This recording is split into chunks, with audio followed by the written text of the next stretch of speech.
Hello and welcome back to the Raspberry Podcast. Today I am joined by the one and only Ffion Davis. I had Ffion back on the podcast in 2018. She was still a brown belt. She was already doing very well internationally. Since then, she has just done unbelievable things in the sport. After getting her black belt, she has won the IBJJF No-Gi Worlds, Europeans, Pan Ams, of course, this year, having an unbelievable year, winning the IBJJF World Championships, and of course, just very recently coming off of a huge victory in the absolute biggest stage in grappling, of course winning the ADCC World Championship title. Very simply put, Ffion is the top female grappler in the world today. It was an absolute pleasure getting to sit back down and chat to her about her journey, everything she's done recently, the ADCC, just everything going on there. Always very entertaining and a good laugh to chat to. So yeah, I hope you enjoyed this episode. Check it out. Ffion Davis, how you doing? I'm great. I'm very good. It's a pleasure to have you back on the show. I'm sorry. God, something wrong with my face? Or? No, I'm good. I'm very good. Okay. We were saying beforehand, how long ago was the first podcast that we did? It was about 4 years ago, right? Yeah, I was still a brown belt. So I think you just won World No-Gi brown belt? Yes. Yeah. So, even at that time, you were considered one of the top grapplers in the country, and certainly, well, definitely in the country, and probably even in Europe as well. Since then, you have been on an unbelievable run, especially over the last couple of years. You've won, basically every single thing, like legitimately, a lot of people say every single thing there is to win, but you actually have. You've won Euros, Pan Ams, World No-Gi, World Gi, and then ADCC now. How much of that success do you attribute to coming on the podcast 4 years ago?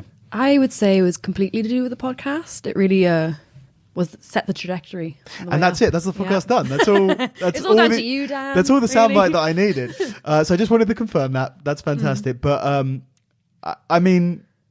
let's talk about ADCC first, because obviously we're pretty recent off of that a couple of weeks ago.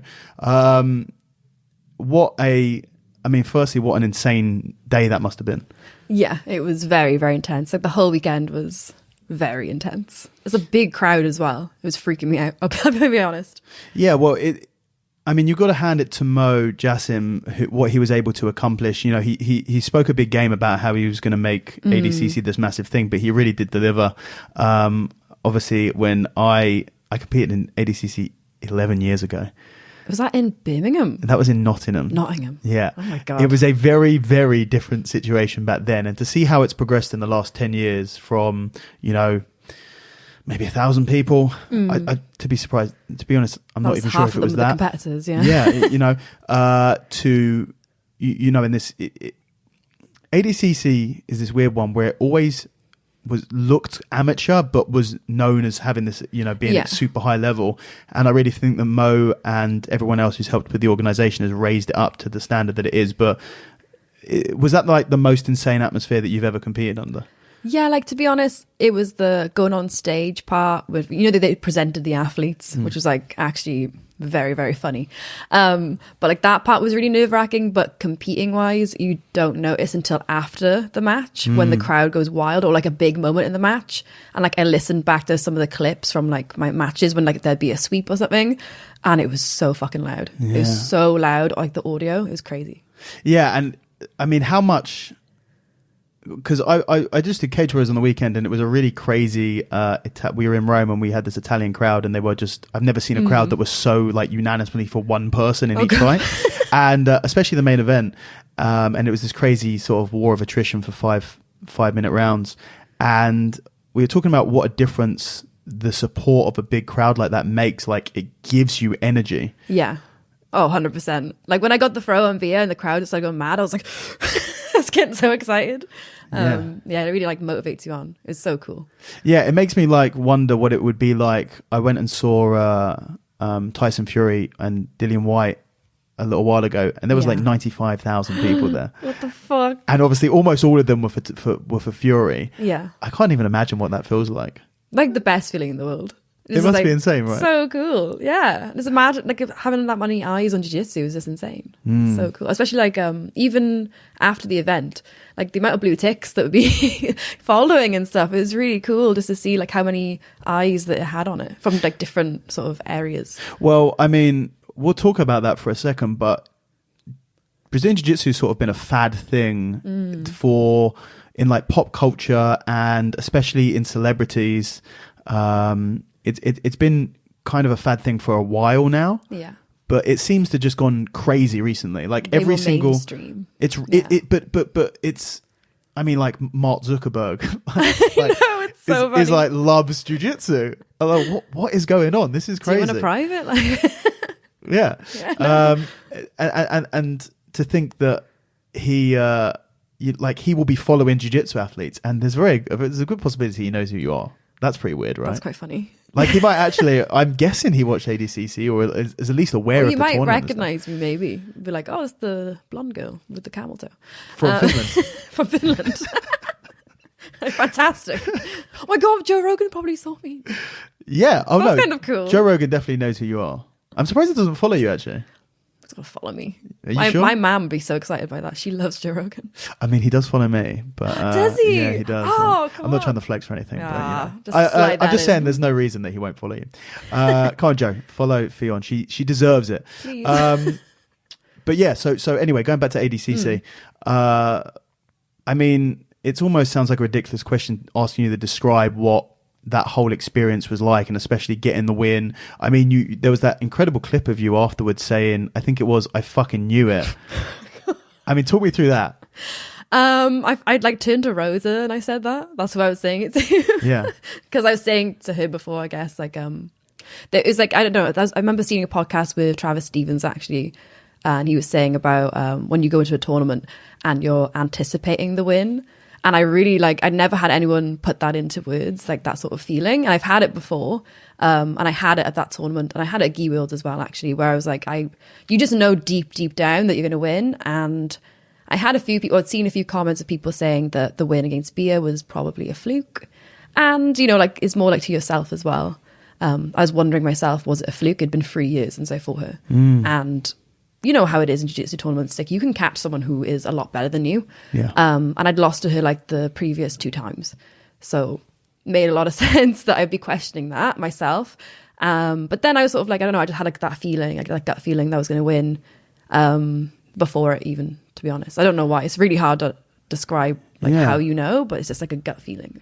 And is that something that you worked on? Like, a gut feeling that you're going to win the biggest tournament in the world must be just give you this huge amount of confidence, and confidence is so massive going into any competition or anything that you do.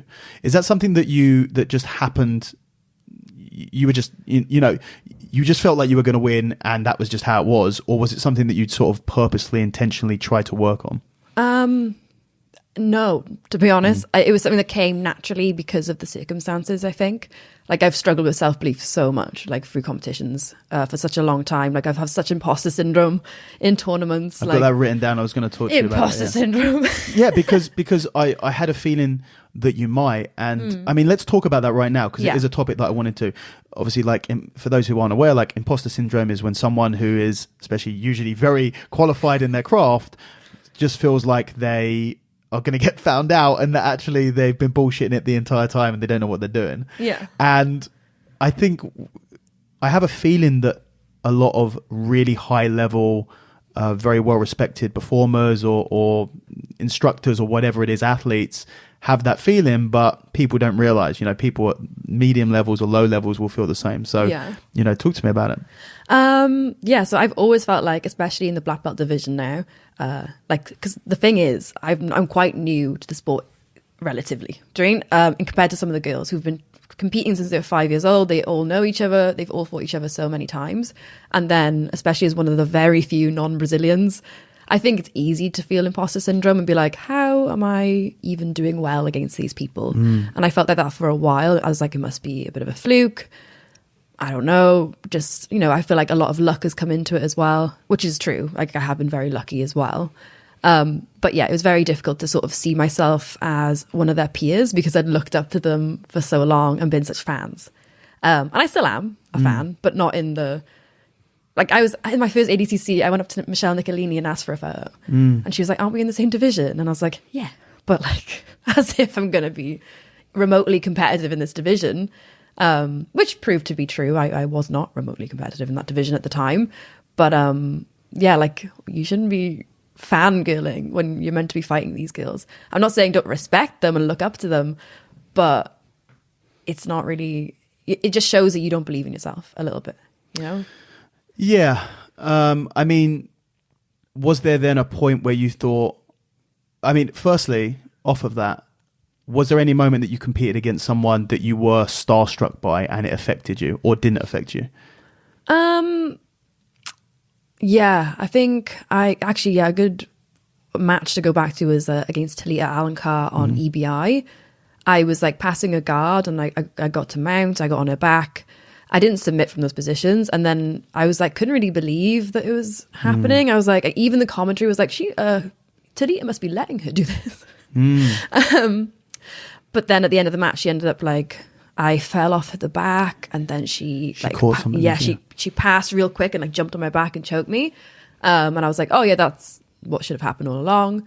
But I sort of like, God, that's really frustrating that I didn't have the confidence to go for finishes because I was like, this can't be right. Like, she must be letting me do this. Which, well, of course she's not. Like, who's going to let you crawl all over them in a match? It doesn't make any sense. But that was a really good example to me. Like, it really pissed me off. Like, myself, not her, obviously.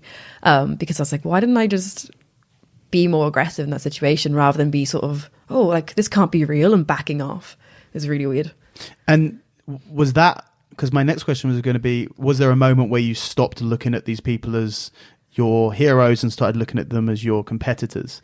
Yeah, like I just ended up getting really annoyed at myself because it was frustrating me that I wasn't able to sort of believe in myself at all. And I just sort of go into like, oh, I hope I do okay. I hope I don't embarrass myself. And it's like, that attitude is not going to get you very far. It really doesn't. It doesn't matter how good you are. You could be the most skillful person there, but I don't think you're going to do well. And I know it's not like you can't just go off, oh, I believe in myself and now I win. It's not as simple as that. I think if you put the hard work behind it, that's what gives you the confidence.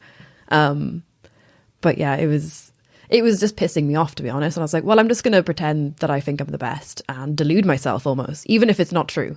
I'm going to be deluded and think I'm the best, even if I'm probably not. I'm not the best, but like, we're all around the same level and that's kind of it, you know, like someone's going to win at some point. You're going to overtake people at different points if they're not working on their game. And I think that's kind of how it works. Yeah. Yeah. So a fake it till you make it. Pretty much, yeah. So it was, you know, as simple as that. I'm just going to pretend that I'm the best and just go out there and go for it. And like kind of emulate some people that you look up to. Like I'll like slap myself loads for a match because I saw Tommy Langacker doing it. Like people did it in judo a lot as well, but like right before he gets on he slaps all over himself. I was like, that's fucking cool, and I love the way that he fights. Yeah. So I was like, okay, I'm gonna do that. And then I do like a big jump, and I've been a Leandro Lo fan for forever, and he did the big jump, so I was like, I'll do my big jump. So I do that in my little pre-match routine, and then I run onto the mat. Yeah. And I always think the person who runs onto the mat looks really enthusiastic, but if they run, I slow down. So you just flip the mentality every time to a positive approach. Like, okay, like she's faster than me getting to the ref, so now I flip that to she's overly keen, I'm relaxed. And then, okay, I'm the most aggressive, I'm running out. And like, you sort of flip the idea every time to make it suit you, because there's not going to be a time where the day goes perfect, but you sort of flip the mentality every time and just sort of practice that. Like, so make something negative a positive. It's just adaptability in the moment. Yeah. And is that something, so you're talking about a couple of different sort of psychological strategies for competition. Is that stuff that you worked out by yourself, or was it something that you had either researched or you'd have someone work with you? I don't work with anyone for stuff like that. You've never done any sports psychology stuff? I've gone to regular therapy, but yeah, sure. But not sports psychology. No. I think we all need regular therapy. And I mean, at this point now, are you past the point of having to pretend that you're the best? Do you? No, I really think I'm good. No, I'm joking. No. I mean, it's how, but like, kind of. I mean, do you still have imposter syndrome? Yeah, of course. But how can you have that having won ADCC and the world's like, you cannot do that. I absolutely can, Dan. I'll find a way. No, but I mean, like, you can't be you there's thinking that you might not be at the level where people are putting you at, and there's, I have proven it. There is like one metric to go by to prove how good someone is, and I have passed that metric. Yeah. No, I think a big thing that helps is like the other girls in the sport who are like up and coming. I think you have to sort of set a precedent, even if you don't feel it. Like, you know, with the seminars, and like I put a post up earlier about like having my own school, and someone was like, but how? You have a vagina. And, you know, not, maybe that was a paraphrasing him a bit there. I've got that written down as well. Not the vagina thing, but the school thing. Like Fion's vagina. Is this a topic to discuss? It actually is. But yeah, pretty much. Not on this podcast, I'm not sure. No, not this one. But yeah, like I sort of think I have to charge a certain amount for seminars, and I have to hold a standard for myself.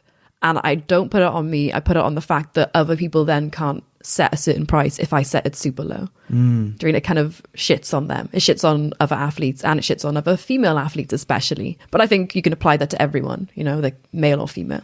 Yeah. So I kind of have to sort of respect myself a little bit. So, I mean, talking about that, you are obviously a role model for women in the sport in general, and certainly especially for women who are, you know, younger girls who are coming up into the sport. You have been for a number of years.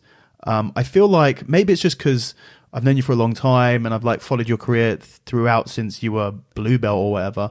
And so maybe there's a bias there, but it seems that you have kind of been especially viewed as a role model even before you were winning a lot of tournaments. Have you like felt that? I think women get I hate to keep going about women. I'm sorry, but it's true. Let's get over this. I'm now. a woman. We're going to talk about women plenty today, so it's fine.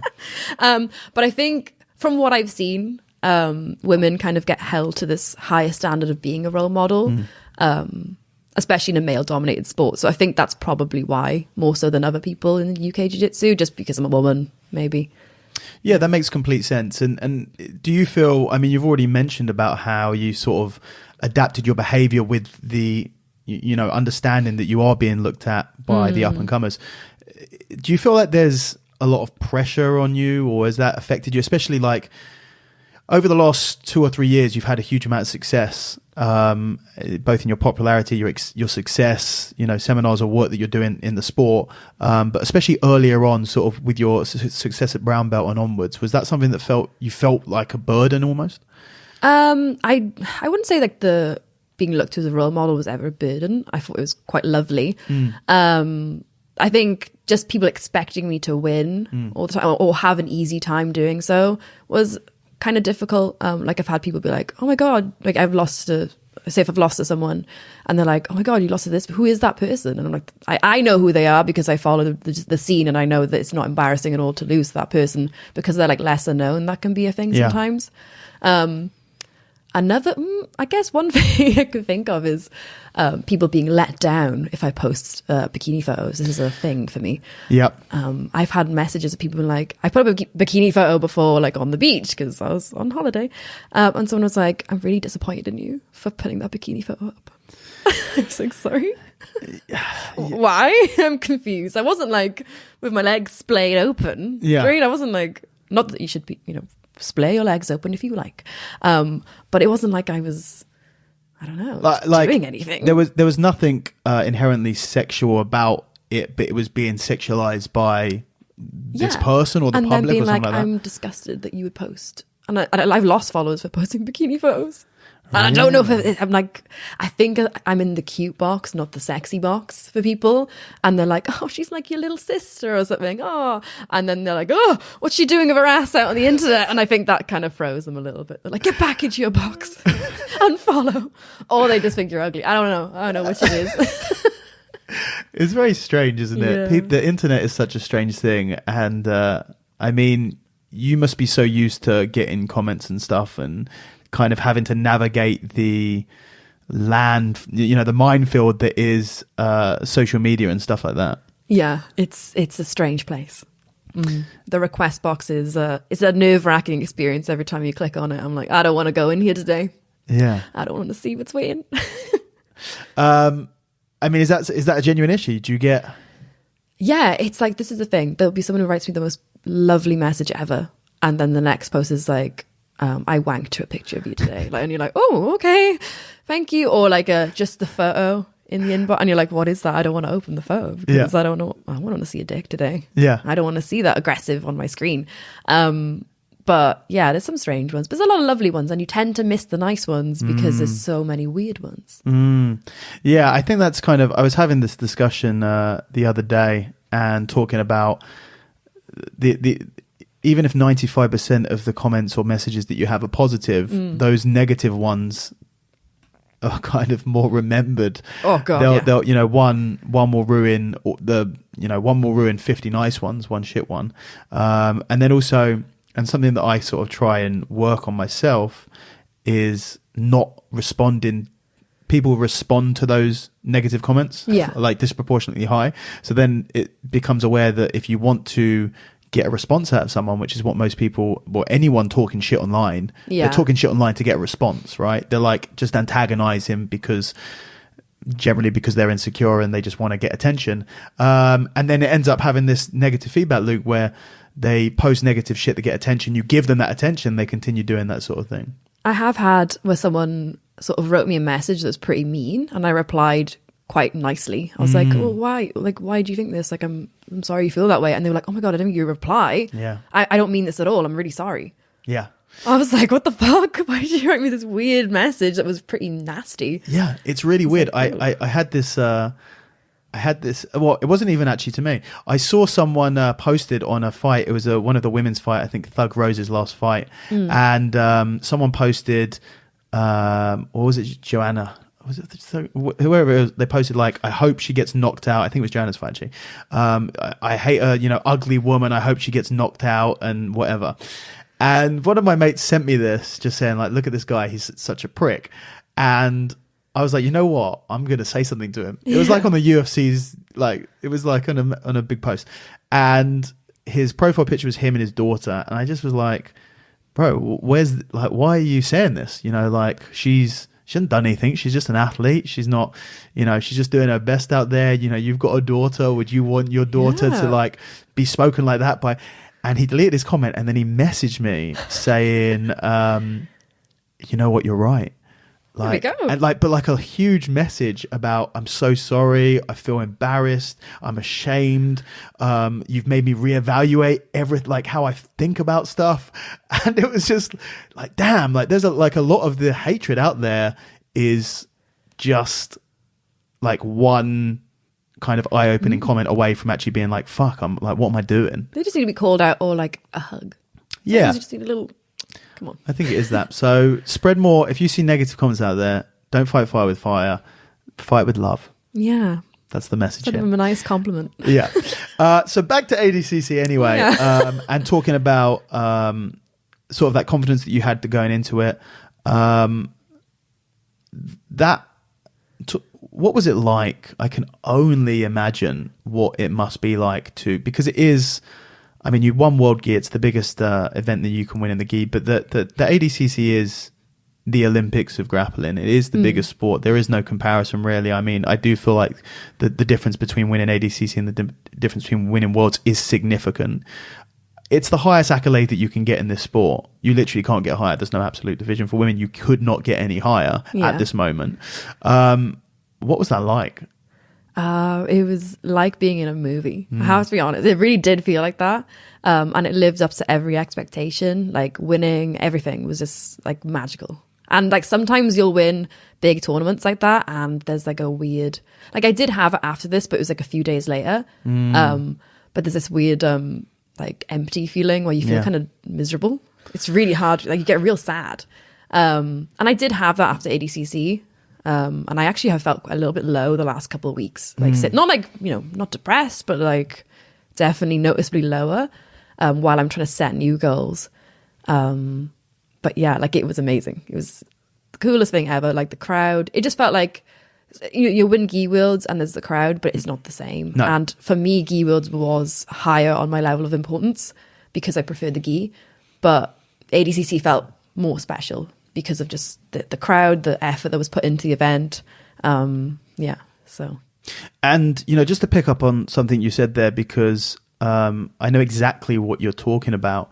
I've never won anything on the level that you have with ADCC and Worlds and stuff like that. But even when I've had success when I qualify for ADCC or when we won quintet, stuff like that, you're right. The day, and I saw you post on your story, you answered a similar question with that answer of that kind of after that high, you get a bit of a low after competing. It's something that I have spoken about before. I don't think I've ever spoken about it publicly, but it's 100%. Like I felt it, and it is weird where I think because you get this massive high, there is a come down from that, and it is. I remember in quintet, after quintet, it was the same, felt like the same sort of thing. Yeah, it was like a movie. Like it was an incredible stadium that we're in. I fucking competed against Sakuraba. Yeah, it's unreal. Literally, I still can't believe that happened. And then we won the entire event, and confetti's coming down, and it was just insane.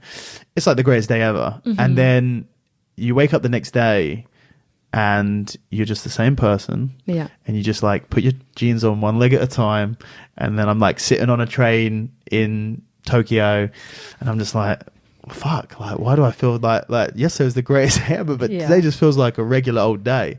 It's a weird feeling that I expect people who haven't had those massive highs would ever kind of experience or understand. I think it's a bit like a come down after I was gonna say drugs, but not that I do drugs, but well, you know what, I actually saying that you wouldn't, I've heard that it's like that after people get married.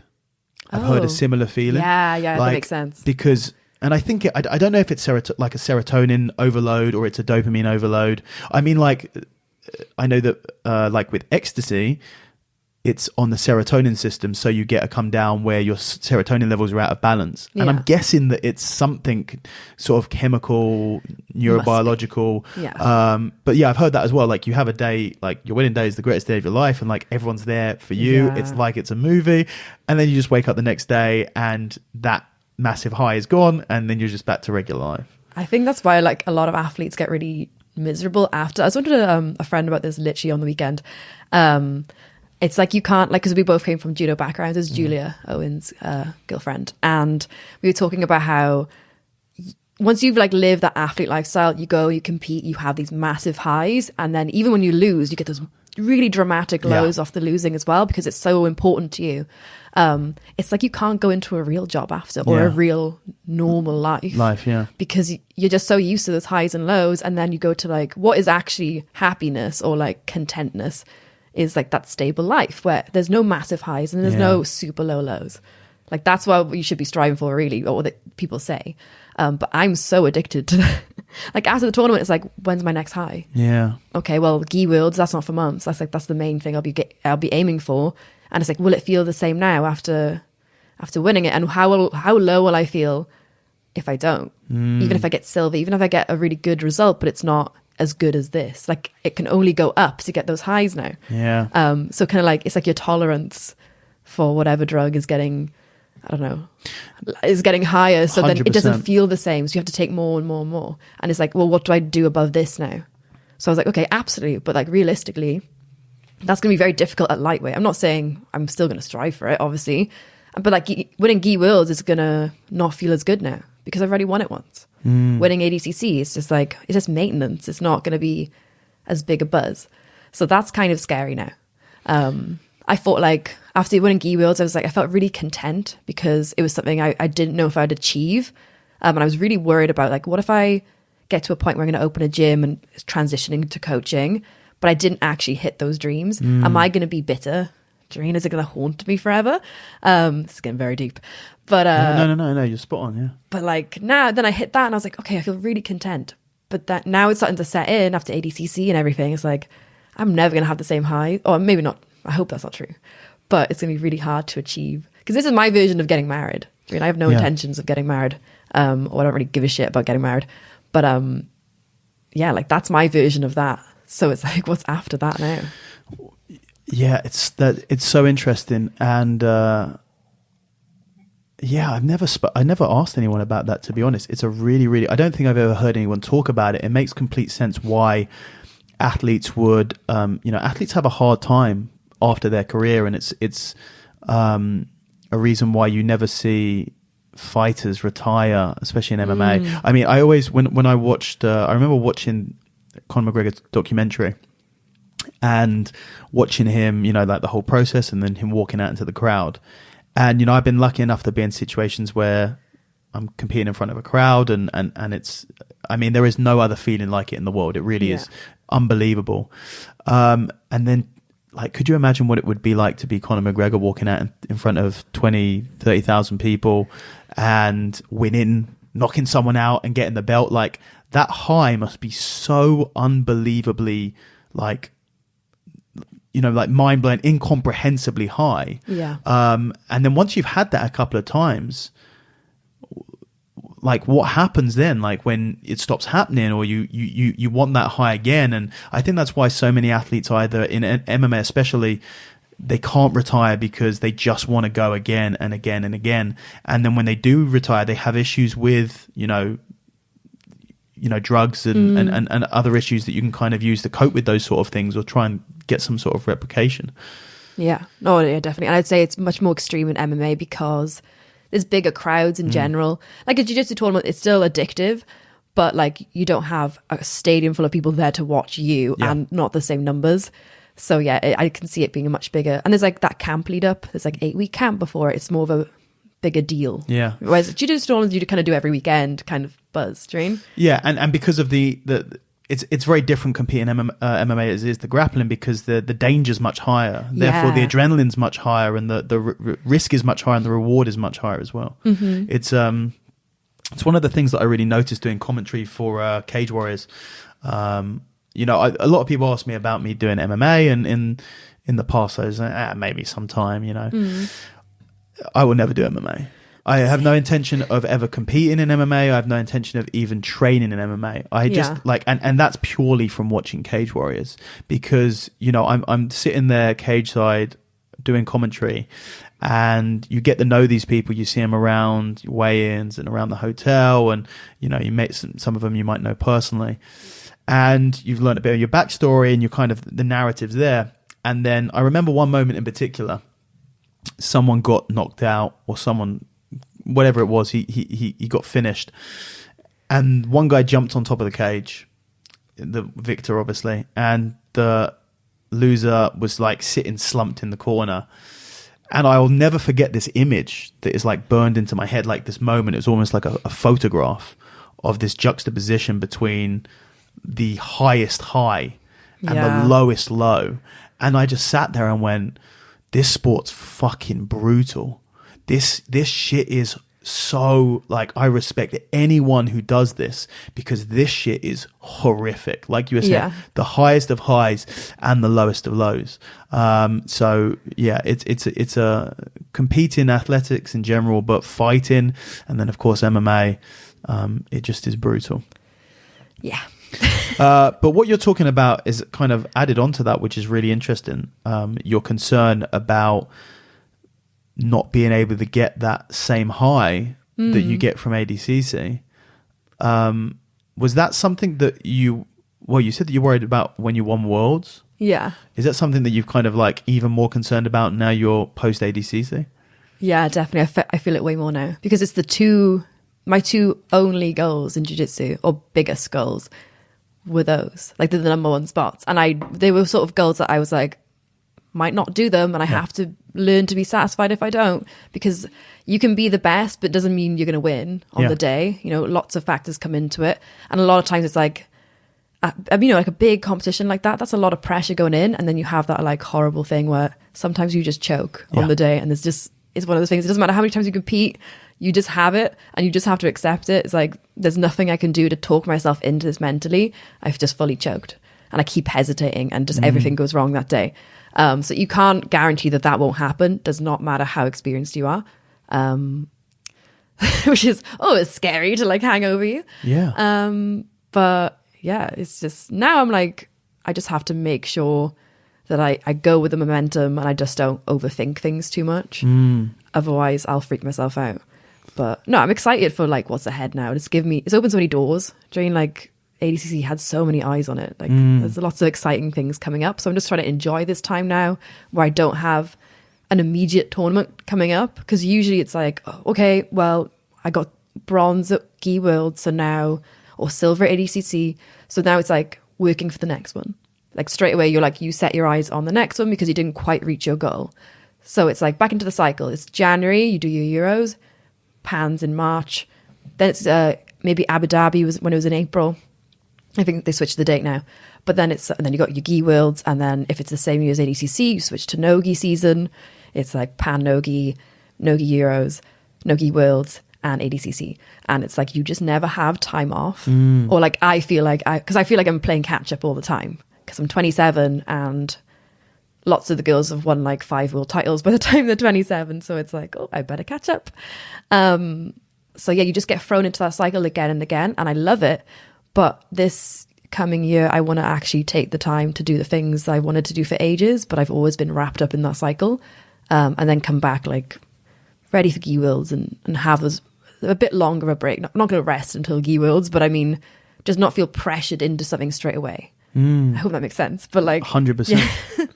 Yeah, I mean, well, firstly, what are the things that you want to do that you haven't had a chance to do? Just out of interest. I just love traveling. I've wanted to go to Asia and stuff for such a long time. Like I booked a trip to Thailand. I've like booked the trip. I'm going. I'm just going to hang out and train and relax for a bit, pretty much. I might go back to Australia in January because I loved it. Hang around there and just see places I've wanted to see. And that's kind of it. And just not have an impending competition coming up and like just work on new things for fun, really. Like jiu-jitsu wise, obviously, because that's my only hobby. And, you know, you're talking about Gi Worlds, like you're still, the goals that you have are still competition based? Yeah. I also really want to have a gym. Because I'm thinking that like you've won everything. You could literally stop competing now and you could ride on your accomplishments. You're in an unbelievable, like an unfathomable position that most people will never find themselves in, where you could never compete another tournament in your life. You could basically retire now and you could ride out the rest of your jiu-jitsu career teaching or doing seminars or whatever you want to do. No one can take those things away from you. You're Europeans, World Gi, World No Gi, ADCC, Pan Ams, you've done it all. So like, you've got the drive to continue to compete it's got to come from somewhere. Yeah, I just love competing. I think it's the most fun thing ever. And I think it's partly because of the highs. I love like seeing it as a performance. Like I always see it as like a performance, and it's like I love like drama and like acting when I was a kid. Like I just like love doing that, like being on stage and doing things like that. Even though I was very shy outside of it, like I enjoyed that sort of performing aspect. So even though I didn't really like explore it too much because I was doing a lot of judo, but yeah, I just love that thing of like, that's really bad. I love the attention of when you're competing. It's like, it's a mad feeling. Yeah. Probably the adrenaline. But yeah, it's cool. It makes your life exciting. It just makes everything more exciting. And I think I'll have a rough time when I sort of stop competing, but I think I want to transition into coaching and I can get those same feelings off of someone else winning. Yeah. And I've seen that when I've like cornered friends or anything, I get so excited and hyped behind it. So yeah, I think that will keep me in the loop in the scene. But like, yeah, I love teaching and I really want to gym and I want to have students and I want to coach people and yeah. Yeah. I mean, let's talk about that. So, I mean, we spoke about this a little bit in Sardinia about you wanting to open your own gym, which I think obviously makes a lot of sense. It's a natural thing that most grapplers will do. And especially if you love teaching, like I love to teach, and I think a lot of grapplers do it because they have to do it. Yeah. To kind of, because you're not getting paid very often to compete, so you've got to make money somehow. But some people love teaching, and they tend to make the best instructors. I was trying to work out whether there's any female run, like solely run by a woman anywhere in the world. There's Luana Alzaga and Anna Vieira have a gym in Miami. And then there's someone in Shanti, what the fuck's his name? I know who you're talking about. You know who I'm about. Yeah. She has a gym as well, and it's just her. So you got the two, but there's probably more. But in the UK, I don't think there are. I don't think there are any. In the I might UK. be wrong. If I'm wrong, I'm very sorry. I mean, if you're wrong, then just hit me up and let me know, because I'd be really interested. But you've got to imagine that if there was a woman who ran a jiu-jitsu gym in the UK, between the two of us, we'd probably know about it. Hopefully. I'm an idiot, but I'm really sorry. But like, yeah, I think it's very rare at the very least, because very much say it's rare. Like, I don't know many. Yeah. And it kind of brings on to another really interesting topic that we chatting about before, which was when you were, a few years back when you got into teaching, kind of this thought that you'd never be taken serious or you'd never be respected by guys as a female instructor. Yeah, I could see why people were saying it. Were people saying it to you, or did you believe that? Did I say it to you? When? In the podcast. Or the last podcast? Did I actually? Oh. Well, no. You were like, oh, I don't know. Like, no, you were really nice. You were saying, to be fair, I'm not going to throw you under the bus, don't worry. You were like, I would like to have you for a seminar. I'd be worried some of the guys may not come, which is actually, I understand. And I've had a few people say that to me, actually, not just you, because they were like, I know it's worthwhile. I know it's valuable. I respect you. I'm just worried about the guys who wouldn't come, and I wouldn't want you to be upset or offended. But I think this is the thing, right? You got to put the belief, like, I know so many amazing men who don't give a fuck. They don't even think about the fact that I'm a woman when I'm teaching. I feel like times have really changed. Oh, massively. Since, like, the last 4 years, I'd actually say, and maybe the last 3 especially, I feel like even if it was you not at the level that you are now and having done what you've done the last 4 years, I feel like if I was having that exact same conversation with you as a brown belt, just won No-Gi Worlds, not known massively like you are now, I would think that I'd have a different answer today. I don't think that it's quite the same. You see a lot of women instructors doing seminars and, not just being... There was a time where basically if there was a woman doing a seminar, it was a women's only seminar, right? Or with a man. So I remember seeing is Mackenzie and her dad. It was like he had to like chaperone the seminar, which is crazy. Like, Mackenzie doing is so huge, but like had to do it. Obviously I know Megaton's like a legend too, but like she had to do it with her dad or like with some random lad. Yeah, and then you imagine now she would sell out massive seminars, no problem. She's like a massive star. And I mean, in Sardinia, you had the busiest seminar of the week there, and that's with Philippe Penner was there, and Josh Hinger was there, and I mean, who else was there? There was like Bruno Malfacini. Malfacini was there. Like, it was an insane lineup, but your seminar was busiest by far, which was just like to see how far the sport has come in not just accepting that women are in it teaching and there's stuff that you can learn from them, but like actively going. Fion's one of the top grapplers in the world, irrespective of her gender. I'm going to go and learn from her. Yeah, it was pretty cool. I did make a few stupid jokes though. So like, I mean, it wouldn't be a Ffion Davis seminar without it, right? I think they came to just laugh. They were like, oh, okay, she's weird. Let's go look at her. And also the timing, to be fair, it was like right after ADCC and I won, so that people were just like, wait, let's go and just, I don't know, hang around. So I think that was mainly it, to be fair. Yeah. Still cool though. Yeah, I mean, it was so busy. People were literally like on people's shoulders, like they were at a concert. to actually, little mic, to actually be able to see, it was kind of amazing. Actually, it really was amazing. At what point did you start to go? Because there's a massive evolution from, I don't think that guys will respect me as an instructor to, I want to open my own gym and I'm traveling around the world doing seminars to loads of different people and they're all packed. Was that like a slow evolution, or was it one day like, damn, there's 30 guys in this room coming to learn from me. I think I can do this. I think a big part of it is sort of just expect the best of people.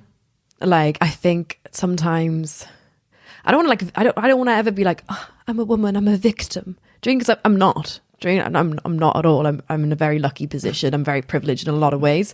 So I don't ever want to like victimize myself or minimize what I can do. And like, I feel sometimes when you sort of take that thing of like, I'm a victim, and then you sort of box yourself in and you kind of create the situation for yourself. Like, it's not reality that men wouldn't come. But if I kind of act like that's the case, like, oh, men aren't going to come to my seminar, then they fucking won't come to my seminar. Because I'm essentially telling them, if I just turn up and I'm the instructor and it's like, well, why wouldn't men come? Like, why wouldn't they? And I sort of act that way. People go, yeah, why wouldn't I? And then it kind of has that effect. I really do think that's true. I think you can sort of delude yourself into it being true. Oh, 100%. Yeah, I mean, but it comes down to what we were talking about earlier with the confidence when you're competing and the imposter syndrome and stuff like that. Yeah. I mean, if you believe kind of whatever, what's the quote? Whether you believe that you can do it or whether you believe that you can't, you're right. Yeah. You know, it all starts with that fundamentally, starts with the base of actually believing that you can do whatever you want to do. But yeah. And I also, I do think that I teach a good seminar. So maybe that's a little bit cocky. I don't mean, I do think I put a lot of effort in. And I mean, people loved the seminar. They were buzzing. Yeah. I think it's mostly the jokes, but 100%. It was mostly that I made a chlamydia joke. But I mean, to be fair, a lot of those people English was not their first language. No. And obviously the clap is like, it's a really specific, I don't know, phrase for it. Is it like a British? I don't know. I think Americans use the clap. Americans use it. Yeah, I think so. Well, I've been saying it in Essential, so hopefully. Well, they're using it now. I've been talking about the clap all the time up there, so if they don't know, then that's awkward. But yeah, like I do think that I do a good job, and I put a lot of effort in at the least, and I'm enthusiastic. And I think, you know, I've seen so many people just like stare at their phones and not walk around and help people and be a bit arsey at seminars. I'm like, at the bare minimum, it's a nice experience because I'm trying to be nice to people as best as I can. So I know it's not me being a moody bitch in the corner.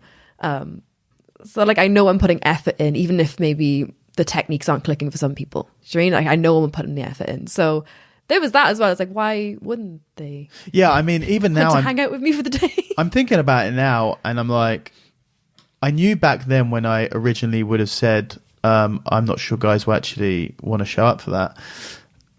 But like, how stupid is that? I knew at the time it was stupid, but when I'm looking back, I'm like, what is the difference between a guy showing a technique? It's just you didn't have evidence. You don't have evidence at that point because you've not seen much of it. Like, the only girl I know at the time who's going around teaching seminars on her own as a woman was Erin Hurley. And she was doing the stigma seminars. Yeah. She's the only woman I saw doing it. And that wasn't even profiting for her. It was for a charity. Yeah. Well, I knew a few. So, there was Gazzy Parman came and did a seminar, I think at Mill Hill or roundabout. I mean, years and years ago, like a really long time ago. She was like one of the top grapplers in America in the very early days. And there was another a lady that I can't remember her name, but she came and did some seminars in the UK as well. But there were very few and far between. And I guess that a lot of people hadn't seen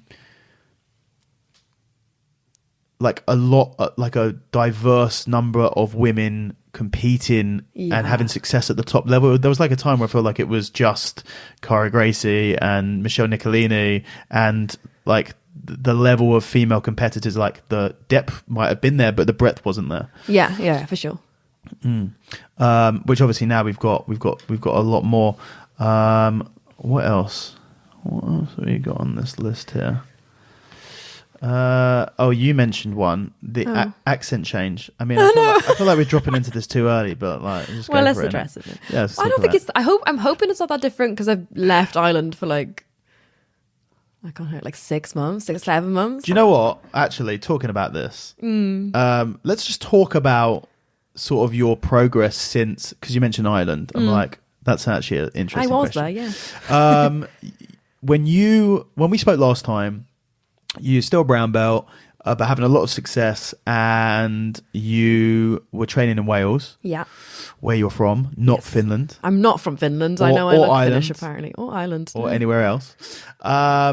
Sort of what was because obviously you moved over to Ireland. You were in Ireland for a number of years. You were training with Dara over there. Kind of talk me through that whole kind of process of how your training developed there, because obviously you had this massive explosion in your success relatively soon after we chatted. Yeah, it was amazing to go out there and just be around so many like-minded people who would striving for the same thing. And like there's a big talent pool at East Coast. Like there's such a good amount of high level people there, and a lot of lighter guys too. And like my training just like I could train twice a day. I wasn't working on the door anymore. Like the only job that I had was I had like that bulk of money saved from Will Pro. I won $5,000, so I was living off that.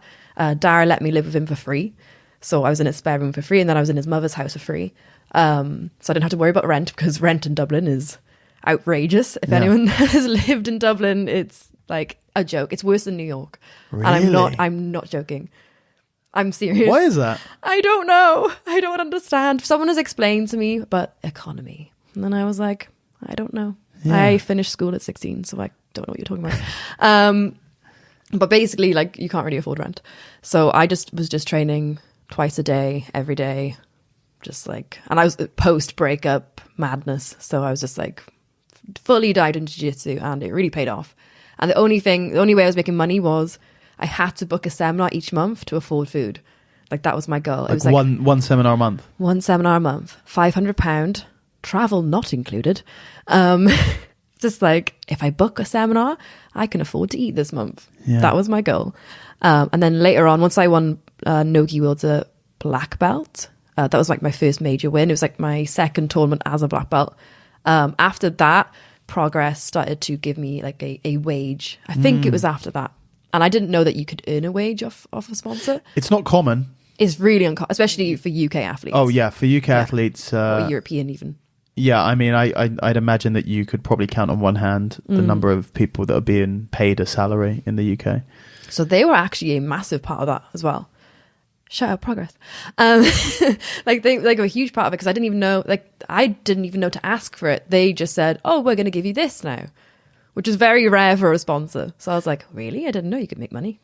Cool. Yeah, that is like, when you actually think about it, I think people don't realize how much a difference something like that can make. Like your ability to not have the worry about how you're going to be, your ability to only have the focus on training must be massive into being like, I'm a full-time athlete. Like I'm a professional athlete here. I have nothing else to do apart from train and compete. Yeah. And when they told me that, it was like really emotional, because like I can afford to live here, like not pay rent, like with the help of people letting me stay in their homes. But I don't have to freak out every month hoping that someone, because I wouldn't go out and ask people if I could do a seminar there. I have to just, because obviously like I was far too shy for that. I could have definitely done that, but at the time I was like, oh, I can't do that. So I had to just hope someone would ask. But did you advertise, or was it literally like you just crossing your fingers and someone would ring you up every month? I think the first proper one I did where I got money was Natalie Gomez actually got me in to do a seminar. So that was a huge help. And then after that, like I would post that I did a seminar, and then people would go, okay, I'll get you, like just people seeing you do them kind of gets you more seminars. So like that would happen each time. Then it was like, just got really lucky that she asked me to do it. And then from there, I was like, I'd post that I did a seminar, and then one or two people would message, and then I could sort of book from there. Yeah. While winning tournaments. Sorry, I can interrupt you again. Yeah. Because I think, so many, one of the difficult things when you're doing an amateur sport is like jiu-jitsu is, and you don't have a sponsor that's going to pay you. Most sponsors are just going to give you a couple of fucking rash guards, and if you're lucky. A lot of it's an amateur sport where you're expected to still train full time. So you're having to either have a full time job on top of it, or you're having to work with jiu-jitsu doing seminars, or teaching classes, or owning a gym and training full time on top of that. So hopefully this is something that we're going to see more of. I mean, you're a great example, right? You're a great example of, if Progress hadn't of, and I have no doubt that you would have had a huge amount of success regardless, but to actually theorize about what the trajectory of your career would have been like had you not received that support from Progress is actually quite an interesting thing to think about. I've also just realized they were Kings Europe at the time. It's the same. It was James and Mark, but they were running Kings Europe. I should probably say that. But it's the same people, and I just went with Progress. Kings aren't around anymore, are they? No. They're not around, are they? There was King's Europe and the guys were running it, and then they like closed. Like King's closed King's Europe, so now they run Progress. I think they've reopened again, but I think it was during COVID and the It's fine. You don't have to advertise them anymore. They're not paying you now, right? So no. Yeah, so Progress. Progress. Get Progress. But you know, like how different it would have been, and like hopefully this is something. Obviously, this has paid off dividends for Progress because they happen to start sponsoring someone who would go on to become, one of the top competitors and one of the biggest names in the sport. Hopefully, this is something that some other sponsors will look at, and there'll be more opportunities for more up and comers, not just in the UK but in Europe and even worldwide, that can kind of have their career changed by taking that burden of living out of the equation. Yeah, definitely. It was a huge help. And I'm just lucky they were generous because I didn't know to ask for that. I didn't even know you could get a wage. The only person who'd had a wage was Leander Lowe. And I was like, well, I'm not comparable to Leander Lowe, so I can't get a wage.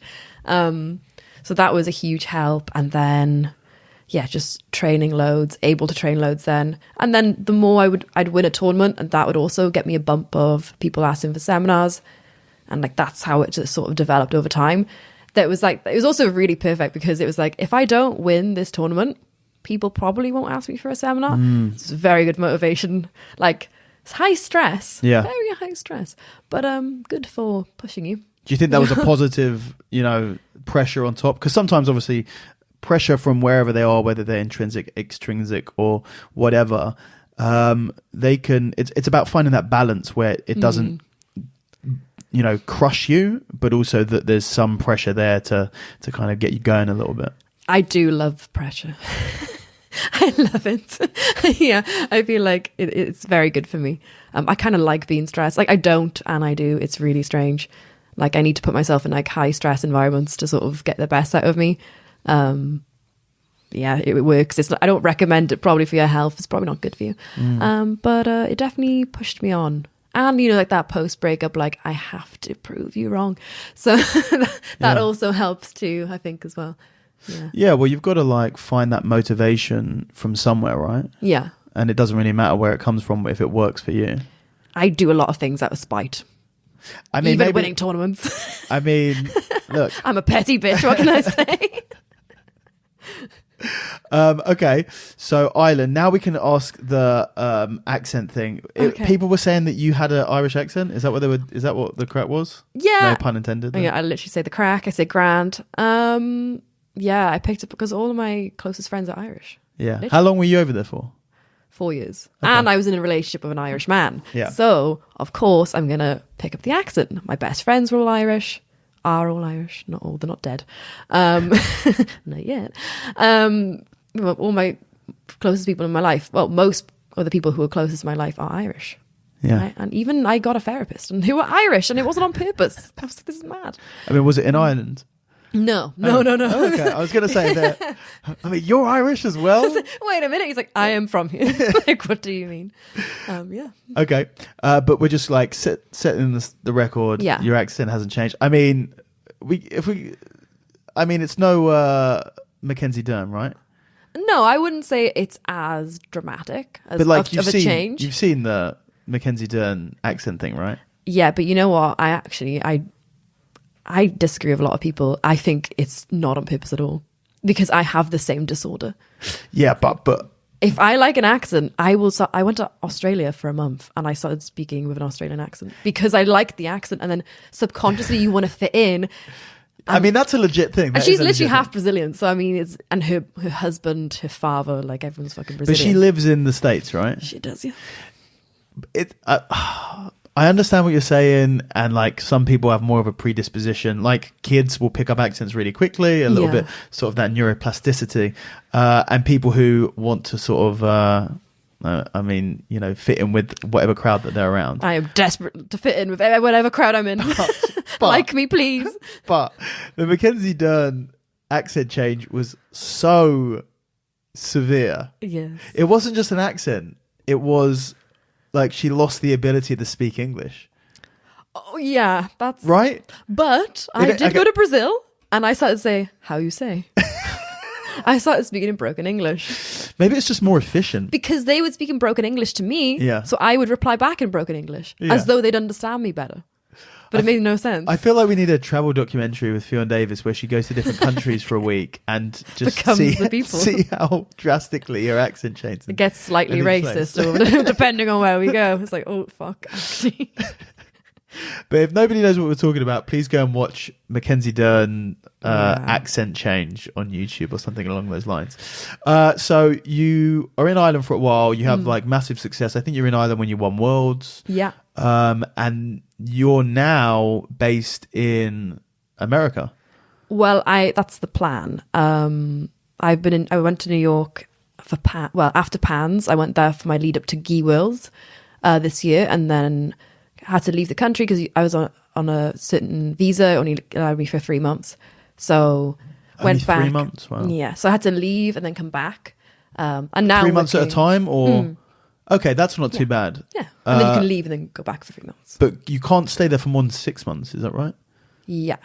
You can't stay for more than 3 months, but you have to leave and then go back. Yeah, but is it 6 months within a year? You can't stay longer? Yeah. Something like that. So now I have to get the athlete visa, which is good anyway, because like the general visa, like the ESTA, I think it's called.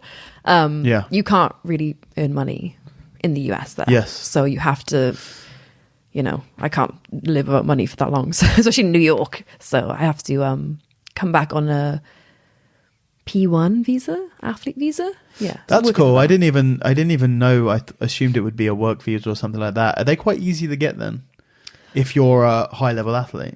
I don't want to say yes because I can see it getting rejected. Like, are you waiting on that process at the moment? Yeah, I can't go back until next year, which is sad. Oh, really? Yeah, which is why I'm missing the Grand Prix and Nogi Worlds and everything. So, are you just like nomadic until next year? My plan is to go Thailand, Singapore, and then go around bits of Asia and Australia. Literally just travel until for the rest of the year. Yep. That's pretty cool. It's very exciting. Yeah. And the fact that you can do that and like your demand for seminars must be so high. Yeah. Do you have a wait list? Is that how you do it? If only I was that organised. That's not difficult for you, and you can do that. It is difficult. It's not difficult. For me. No, I've gotten Rosa to start doing my emails because she looked at them. She was like, Ffion, you haven't replied to them from like 6 months. I was like, yes, I can't. I get overwhelmed. You just get notes up in your phone and you just write waiting list, and then you just go and put down the area. No, there's too many. I don't mean that in a brag way, but there's too many. Really? I can't even begin to make a wait list. Really? No. How many are we talking? Just, I can't keep track. Like I can't even look at the request box on my Instagram. Like if anyone messages me in there, you're not getting a seminar because that's not the place. Do you have a seminar email address specifically? I do, yeah. And I do tell people to might go as well there. Drop it right now. It's fionseminars@gmail.com. Perfect. Not my Instagram. I will not see it. Yeah. If I see it, I will start to cry with overwhelmed feelings and I'll never get back to you. And I don't mean it. I'm not an asshole. Well, I am a little bit. But I do want to reply. I just can't. I can't. And I just want to roll. I don't know what I'm doing. So now I have Rosa to run those because she is organised. Yeah.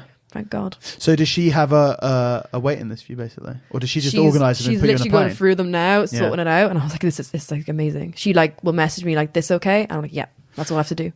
So do you want to do that volume of seminars, or is it just something to kind of tide you over until you can get back out? Like obviously injury, you're not rolling at the moment and stuff like that. So you just like, I'll do them wherever I'm going, and then next year, because I imagine it must be quite hard, especially if they're international, and if you don't need to do them, to kind of with your salary from your sponsor, and I'm assuming like instructionals are your main income.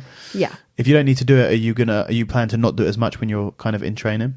Yeah, no, like during ADCC camp, I didn't do any. The lead up to Worlds, same thing, because I was in the US for both. So like, didn't do any. It was such a peaceful time in the lead up to ADCC, actually. It was like great. The training was really hard, but I was like in one place for like almost 3 months. That was very strange for me. It was nice though. It was pretty good. Yeah, I mean, we were talking about that just before we started recording about like it is great to travel, but it's really difficult. People who don't like, especially when you're traveling into places for a day or two and then you're flying out of them, like it like beats your body up, it beats your brain up, like it's hard to recover from. And then when you're like in the gym the next day, it's like I'm home for 2 weeks. I'm like, this is amazing. I have a whole 2 weeks that I can just train and not have to go anywhere. I love just laying in bed and watching Gilmore Girls. And that's all I want to do. I just want to lay in bed and watch Gilmore Girls. Just let me be, let me rest. Yeah. It's good. Okay, so, you know, you went to New York for Pans and fell in love with it? Yeah, it was really cool. Like I needed to get out of the environment I was in anyway, and I was like, I'll go to the US, do some training. It works perfect because the time zones. And I knew like, obviously I was going to do Gi Worlds after Pans, so... Time zones in what way? Well, like there's a different, you know, usually I'll go to the week of the tournament. To do Worlds? Yeah. Yeah, okay. I'll go the week of the tournament. It's in California. It's like 8 hours difference. I'm falling asleep in the bullpen. It's not good. So I was like, well, that'll be perfect. I can acclimatize and not feel like shit when I'm competing for once. Yeah, the time difference between Cali and New York is 4 hours, 5 hours? Yeah. So I went like the week of, and that was fine because it's very like short amount of time to sort of catch up on. Yeah. So I was like, I wanted to go to New York because I can't drive as a 27-year-old woman, which is quite embarrassing. But I was like, New York, you don't have to drive. Yeah, in California, you can't drive. Can't, no. So people are like, why New York? And I was like, I can't drive. I'm not an adult. I'm not a person. I am a baby in an adult body. Is there any intention for you to learn how to drive? Yes. I'm just never like in one place long enough to... Like I was in Ireland and... Like, can you drive? As in like... I can drive. Okay. Like when I go home... I probably shouldn't say this. When I go home, I drive. Sure. But I'm just not allowed legally. Yeah. You know? Like I know how. Which makes it worse because it's not like I don't know how. Yeah. I just literally just don't do the test. Do the test. Okay. Do the test. Okay. I will. Listen to my parents every day. They have nothing else to critique me on anymore. Next time you come on this podcast, if you don't have a license, you don't need to be driving, but if you need just get a license. Yeah, why not? It's embarrassing. Yeah. But then I guess if you're in New York, you're not going to be driving anyway, are you? No. Yeah. No. I'm a passenger princess. There you go. Well, no one can ever ask me to give them a lift if I can't drive. It's a very good point. And having a car is just expensive as well. It is. So how did you end up at Essential and JT's? So I went to a few gyms in New York. Lots of them are great. Some I wasn't allowed in because there's people who you compete against. So you weren't allowed in them? Kind of. Not like banned, but just kind of like, yeah, maybe don't come. Really? Yeah, not in a mean way. Just kind of like, probably best not if you're not, you know, if you're there. And I was like, well, I'm not going to, like, not by the actual gym, you know, so. Oh, okay. Yeah. But it was sort of like implied that probably best not. And I was like, I don't want any, I've just come from a bit of a drama situation. I don't want to enter another drama situation. Yeah. So I went to a few gyms. Lots of them were great. It must be quite intimidating to join for a camp, especially to join another gym when, especially if you're high level. Mm-hmm. And I think that when you're saying that they're kind of getting a little bit, they don't want you there because there's someone that you might compete against. Yeah. I feel like that's a lot more of a concern for women, where they're going to be smaller categories, more likely to compete against a particular person than with guys who are far less likely to be meeting each other in a tournament. Yeah, I just never got it because I used to train with a girl who I would compete against in judo. Yeah. So it just didn't really, and we just like have no issue doing it. We would laugh about it. Like a lot of times we didn't cross each other because we would be on different ends of the bracket, but like whoever beat whoever, we were like, oh, I fucked you up. Like it was just never an issue. So I just really didn't understand the mentality. In jiu-jitsu, sometimes that would happen a little bit. But yeah, so I went to a few gyms. I went to Marcelo's as well and Essential. Those two ended up being the ones I went to most because I was in the city and Essential's a little bit higher up. Like it's like more north of the city. So I would go to like Essential in the day, Marcelo's in the evening kind of thing, or like vice versa. And that was really good. And then I kind of clicked the most with people in Essential. And then they were sort of like, we'd love to have you up here teaching at some point in the future, you know? So, and like JT's an amazing coach. Yeah, I've only met him a couple of times, but he seems super cool. Very, very genuine. Just exactly how he seems. Just exactly that kind of person. Because a lot of people are like, oh, but is he really that nice? And I was like, no, he really is. He's nicer even. Really? Yeah, just a legend. So. And you trained at Marcelo's. Have you rolled with Marcelo Garcia? I have, yeah. Tell me everything. So lovely. The smiliest man, really. Like, he was so nice of me rolling. He was like letting me do stuff as well. Like, not loads of stuff, but like he was like moving around with me. It was really fun. How long ago did you roll with him? Because I hear that he's still fucking people up. It was like May. It was May. Okay. Yeah. This year? Yeah. And I got really lucky because now he's moved to Hawaii. Has he? Yeah. I did not know I was that. there when he announced it, and people were like really upset, obviously. Holy shit. Yeah. So I was like, I feel emotional. I don't even know him. He's moved to Hawaii. He's not in New York anymore. No. So who's running? Is the academy still there? Yeah. Yeah. Mateus is running it, and is Josh there? Waitskin, who's I think he co-owns the gym now. He co-owned MG in Action. He might be. Okay. I might be really ignorant there. Okay. Yeah. Okay. I know it's Paul Schreiner and Mateus. Okay. And a few other coaches, obviously. I did not know that. I did not know he'd left. Yeah. I mean, you can't blame him, but that's sad. I really wanted to go out to Marcelo's and train. Yeah. And now, does he run a gym in Hawaii? I think he's going to open one. I'm not really sure. I think so. That's what I last heard. Wow. But I think he still goes back and forth, like, and visits the gym regular. But yeah, I guess crazy. It's not. When you think Hawaii, you think like miles away, but it's not super far from there. Scoot in on a plane. Yeah. Oh, interesting. So let's talk about your ADCC camp at Essential, because we were chatting about it before and it sounds pretty crazy. Yeah. I don't think I've ever done like a dedicated camp. I've always been of the mindset you just train consistently in both gi and no gi. Yeah. Obviously do a bit more if it's gi season, do a bit more no gi if it's no gi season. So I was always like, I like to be able to hop in and out of different rule sets. But like, so I did a dedicated just no gi camp, couple gi sessions thrown in, but like just for fun. Oh, it was fucking hard. Like the way he trains is insane. Because how old's JT? 33. Okay. So he's still like young enough to, it's okay. Young enough to kind of throw down pretty hard, but you're saying they're like 3-hour sessions? It was like 2 hours and a quarter. Yeah, not 3 hours. It was like twice a day? No, once a day, because we're steroid free. So maybe if we were on the sauce, we could do more. But no, like realistically, like I don't think you could do more than one intense session a day unless you're 20. I don't think you can either. I don't think it's like, I'm sorry, after 23, I was like, I'm toast. Yeah. I can't do anymore. When I was younger, yeah, but I was sprightly, and now I'm not sprightly. I'm weathered. Give it a few more years, Ffion. I'm very weathered at 27. It only gets worse. Yeah, I know, but that's the sort of you sacrifice your body for the. My training age is 53. Is it actually like? Probably. Is that okay? Because you can do like a scan that tells you your biological age. I don't think I should know, because I think it would like really demotivate me. Your hands are probably. You've got pretty busted up hands. They're fucked up. Yeah, they're pretty. They're big too. Like I'm like a farmer. Do you have big hands? I do. Look at the size of those. They are. Oh my god. They're not bigger than mine. They're not far off. I'm a 60-kilo woman. We measured our calves at the airport. Oh my god, yeah. Ffion has bigger calves than me. I have bigger calves than most people. I have really small calves though. You can see it on the camera there. They are pathetically small. Mine are monstrously large. Yeah. That's where all my power comes from. from. We'll say that. We'll go with that. It was pretty shameful.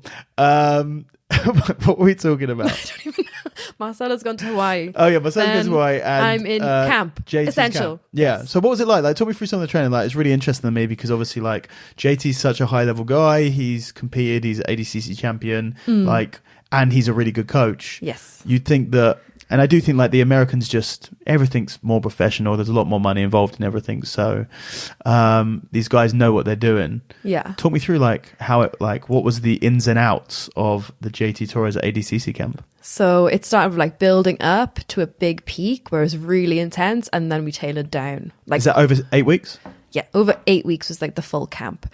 And it was very like, the warm-up was very like wrestling orientated. We did a lot of wrestling during the camp as well. Because there's like, the thing is, because JT was doing the camp, he wasn't coaching most of the time. Now, he would a lot of the time as well, actually, to motivate the room, and had to run some of the sessions because like certain coaches weren't there because, you know, they have other responsibilities.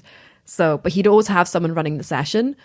rather than just like... So he would be in the session and someone else would be running it? Yes. Okay, cool. So like they were kind of coaching him, and then closer to the time I had like the guy who was going to corner me, Marcus. He would come in and coach me during the session so that we could sort of build like that coaching relationship, because we decided, okay, Marcus is, we were friends, like we are friends. And it sort of decided, okay, he will do the cornering for me because we have a strong relationship. I don't really know the other coaches so much. Like JT got in Tony Passos, and I'd met him once. Lovely guy, amazing. Gave me lots of tips in that session, but I don't know him, and I just, so I just had someone else who I was closer to.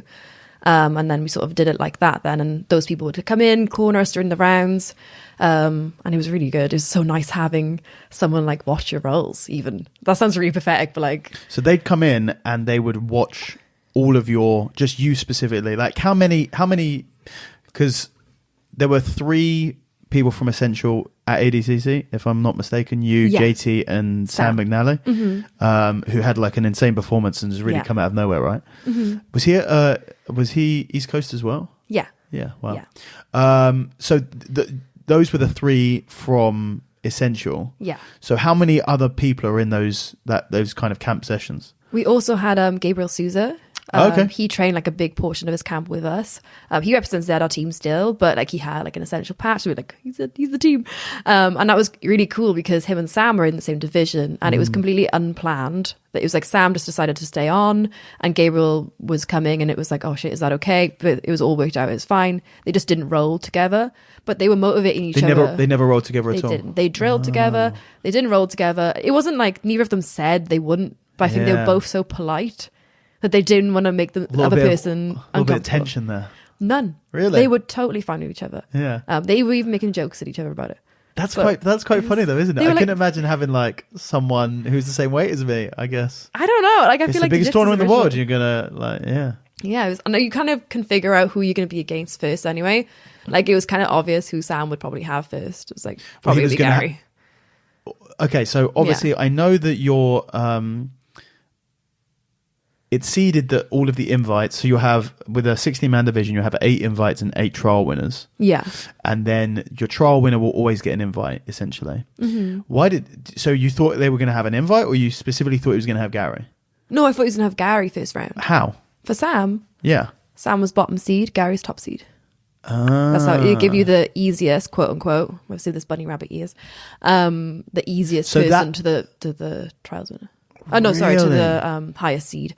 And Gary was the highest seed because he had, why was he? I think the 66 was pretty open for top seed. But then like Gary was I saw like not rankings. I didn't know that. I knew that they do invites versus trials. Yeah. But I didn't realize that they seeded them and then inverted it to get number 1 versus they do look at it like division 16. by division, depending on like, say, like for 66, the winner Tankino wasn't in the division this time, so they didn't have an obvious top seed, so he ended up being like the gold medalist. So basically, if you get matched up with the previous year's winner, they don't think you're very good. They're just like, best of skill. Have fun. And look, as I knew as well, because my first year I won European trials, and I was like, oh, I get Bia Mesquita first, and I got Bia Mesquita first because the European trials is still viewed as the weakest trials. Really? And the silver medalist will usually get the not the Aussie trials, what is it? The Asia Oceania, yeah. They get the silver, like the silver medalist gets They're viewed above the European trials? Yeah. Is that just based on like Craig's performance 2017, or? I don't know. I really don't know. Because you've got to think now. Because we're shite in Europe, apparently. Well, like. Which is not even true. Come on. Okay, with you, Owen had a good performance. Yeah. O'Flanagan. They've got to be reconsidering that a little bit, no? I think so, yeah. I'd say so. I think Ross had a great performance against JT year beforehand. Yeah. 2019. I think it's pretty wild. Yeah, it's still so. And you have to think about like in other things as well. Like Owen for John Blank and tapped him on Grapple Fest. Ash fought Keith Krikorian, beat him. I'm not sure. I don't think he tapped him, but he beat him.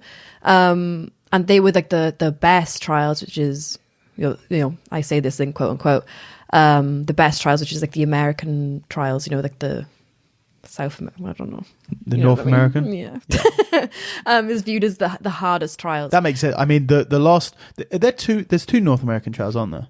Yes. I think there is. For men, Whatever yes. it was, those trials were crazy. Yeah. They had like insanely big divisions, like 7 or 8 fights to win over 2 days as well. Yeah.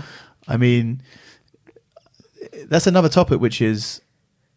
I mean, let's get into that now.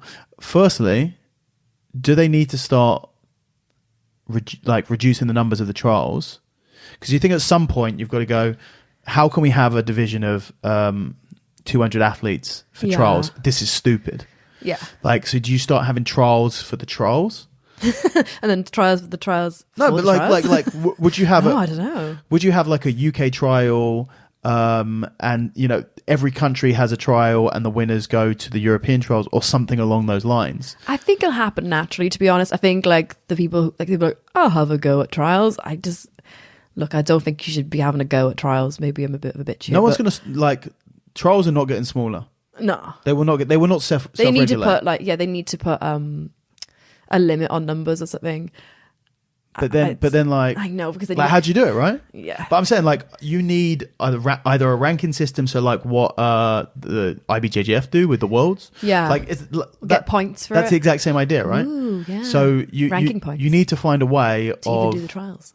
Yeah, you need to find a way of limiting a division size. So what do? Either you have trials for that division, or you have ranking points that you need to get a minimum of to be able to enter the division.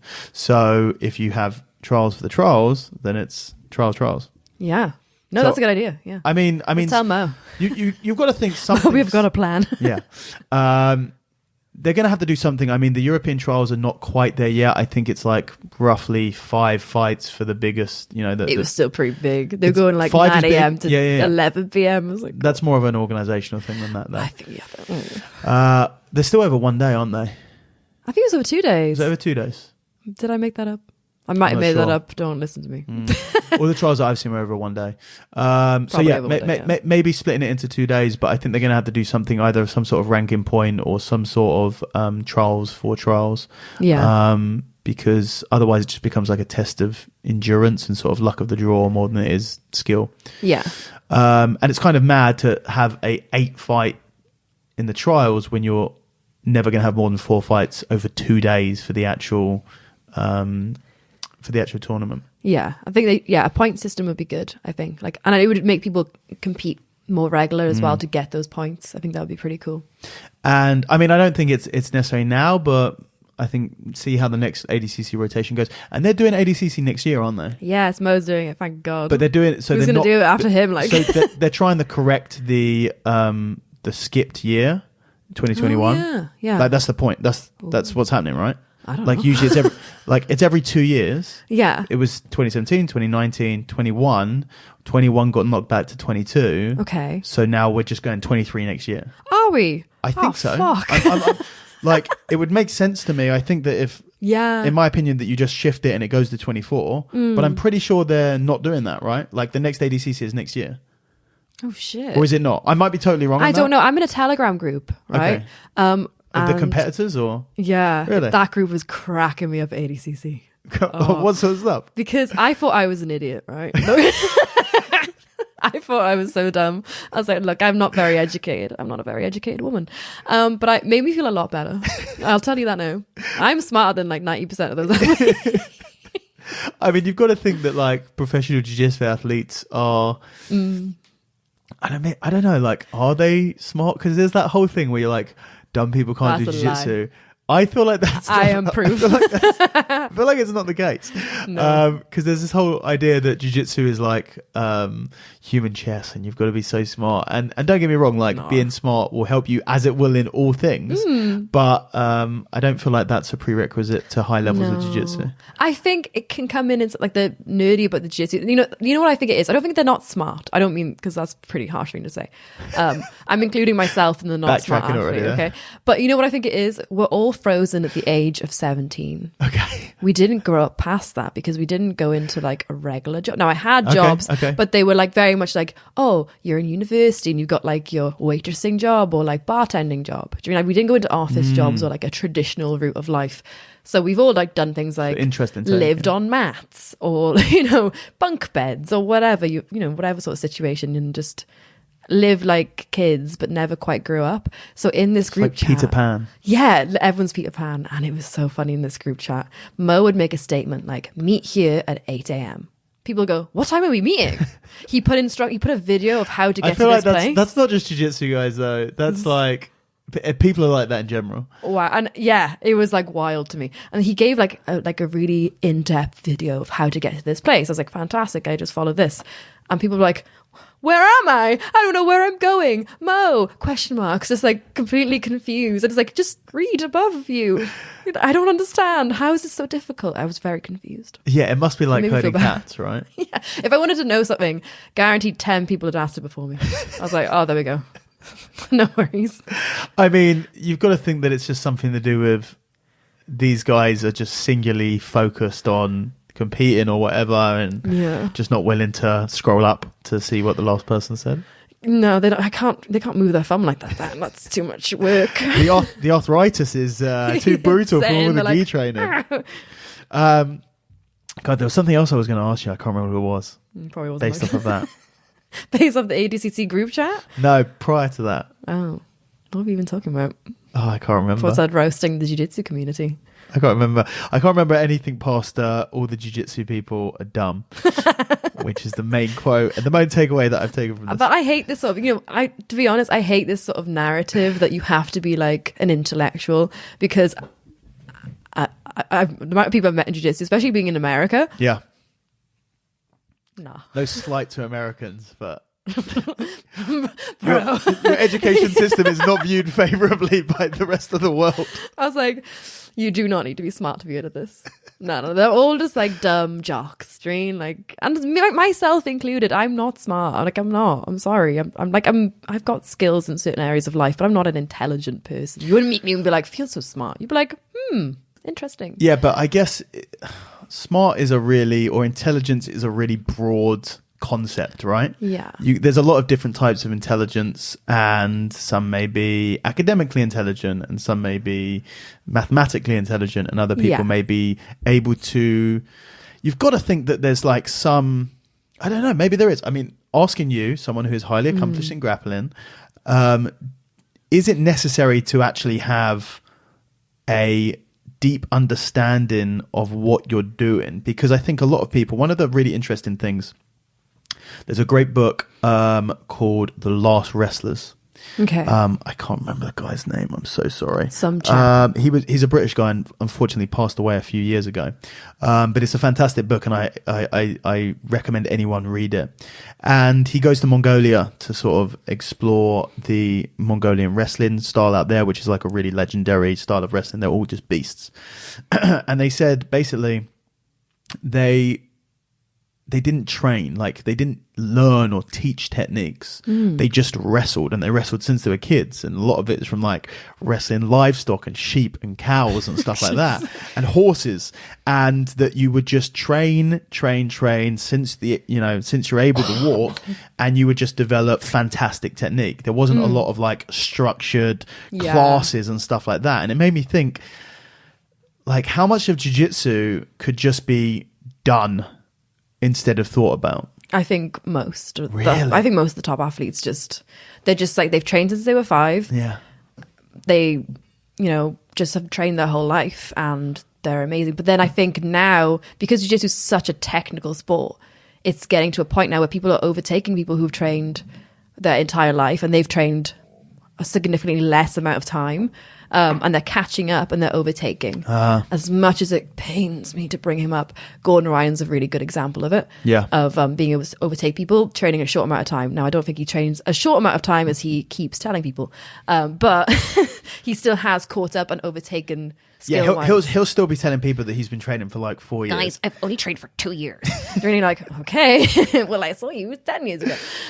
Stellar Gordon Ryan impression, by the way. Thank you very much. I pride myself on it. So when you were saying that, I was thinking of Gordon, and through obviously John and like a guy like Lachlan, who's like super detail orientated and like really intellectual about his training, being able to overtake. So do you think that that's sort of the train since you're a kid, just know what you're doing, intuitive, very athletic, that is going to start to become less prominent at the highest level? I think it'll be a combination. I think a really good example is AOJ and the athletes they're producing, because they're very intelligent in how they train.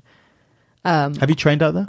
I went as a blue belt once, but like I can't really say that was the best, reflection of how I went to one session. It was great.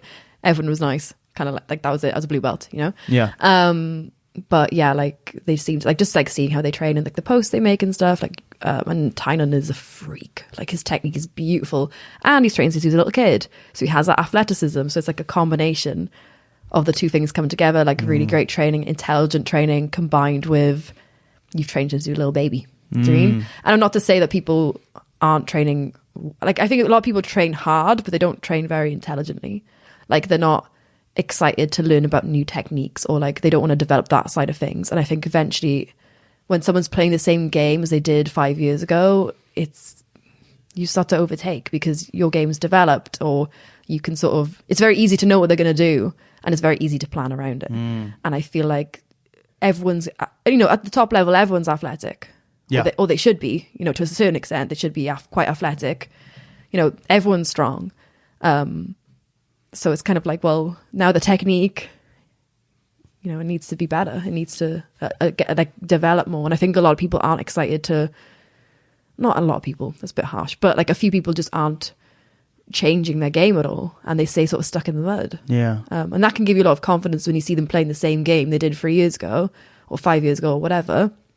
You just look and go, okay, well, they're not, like I have been changing my game. So if I was doing this level against them then, I know that now I've definitely surpassed them. So that could give you a lot of confidence as well. What sort of stuff, like how's your game changed in the last year, 2 years, let's say? I think if you're watching competition, you're probably like, oh, it's the same, she still just does passing. But like I play a lot of guard. Like when I moved to Ireland, I didn't really have a guard. Like if I was on my back, it was pretty much over. My legs were flopped to the side of like, oh, I don't know what I'm doing. Yeah. That's that judo background. But like I basically learned guard. Like I was training with Marcus Ffion, and I was like, I like your guard. Can you show me how to do that? And that was pretty much it. Then I started drilling with him, and just all the guys picking their brains. Yeah. And it's a very guard orientated gym as well. Sure.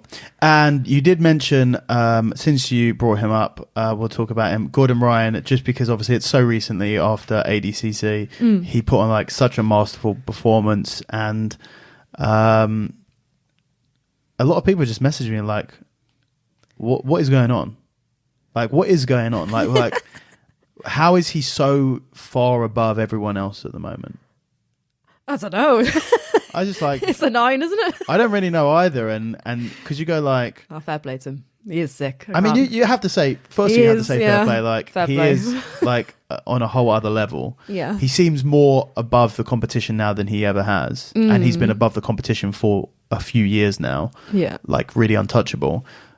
But like, do you have any theories, or like you train with a lot of high level people? Is that something that like you've discussed with JT or stuff like that? Like, what is making Gordon so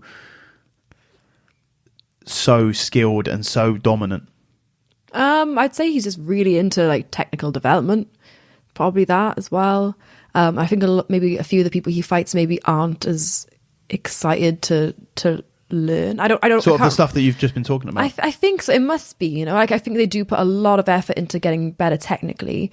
And that's not to say that other gyms aren't, but maybe they've got more emphasis on super tough sparring as opposed to actually like, okay, well, what's happening here, and trying to like problem solve. And obviously then they've got guidance off John, which a lot of people just don't have any technical guidance at all. It's sort of like, well, figure it out, go figure it out for yourself, which is really hard to do, especially if you're an athlete and you're stupid.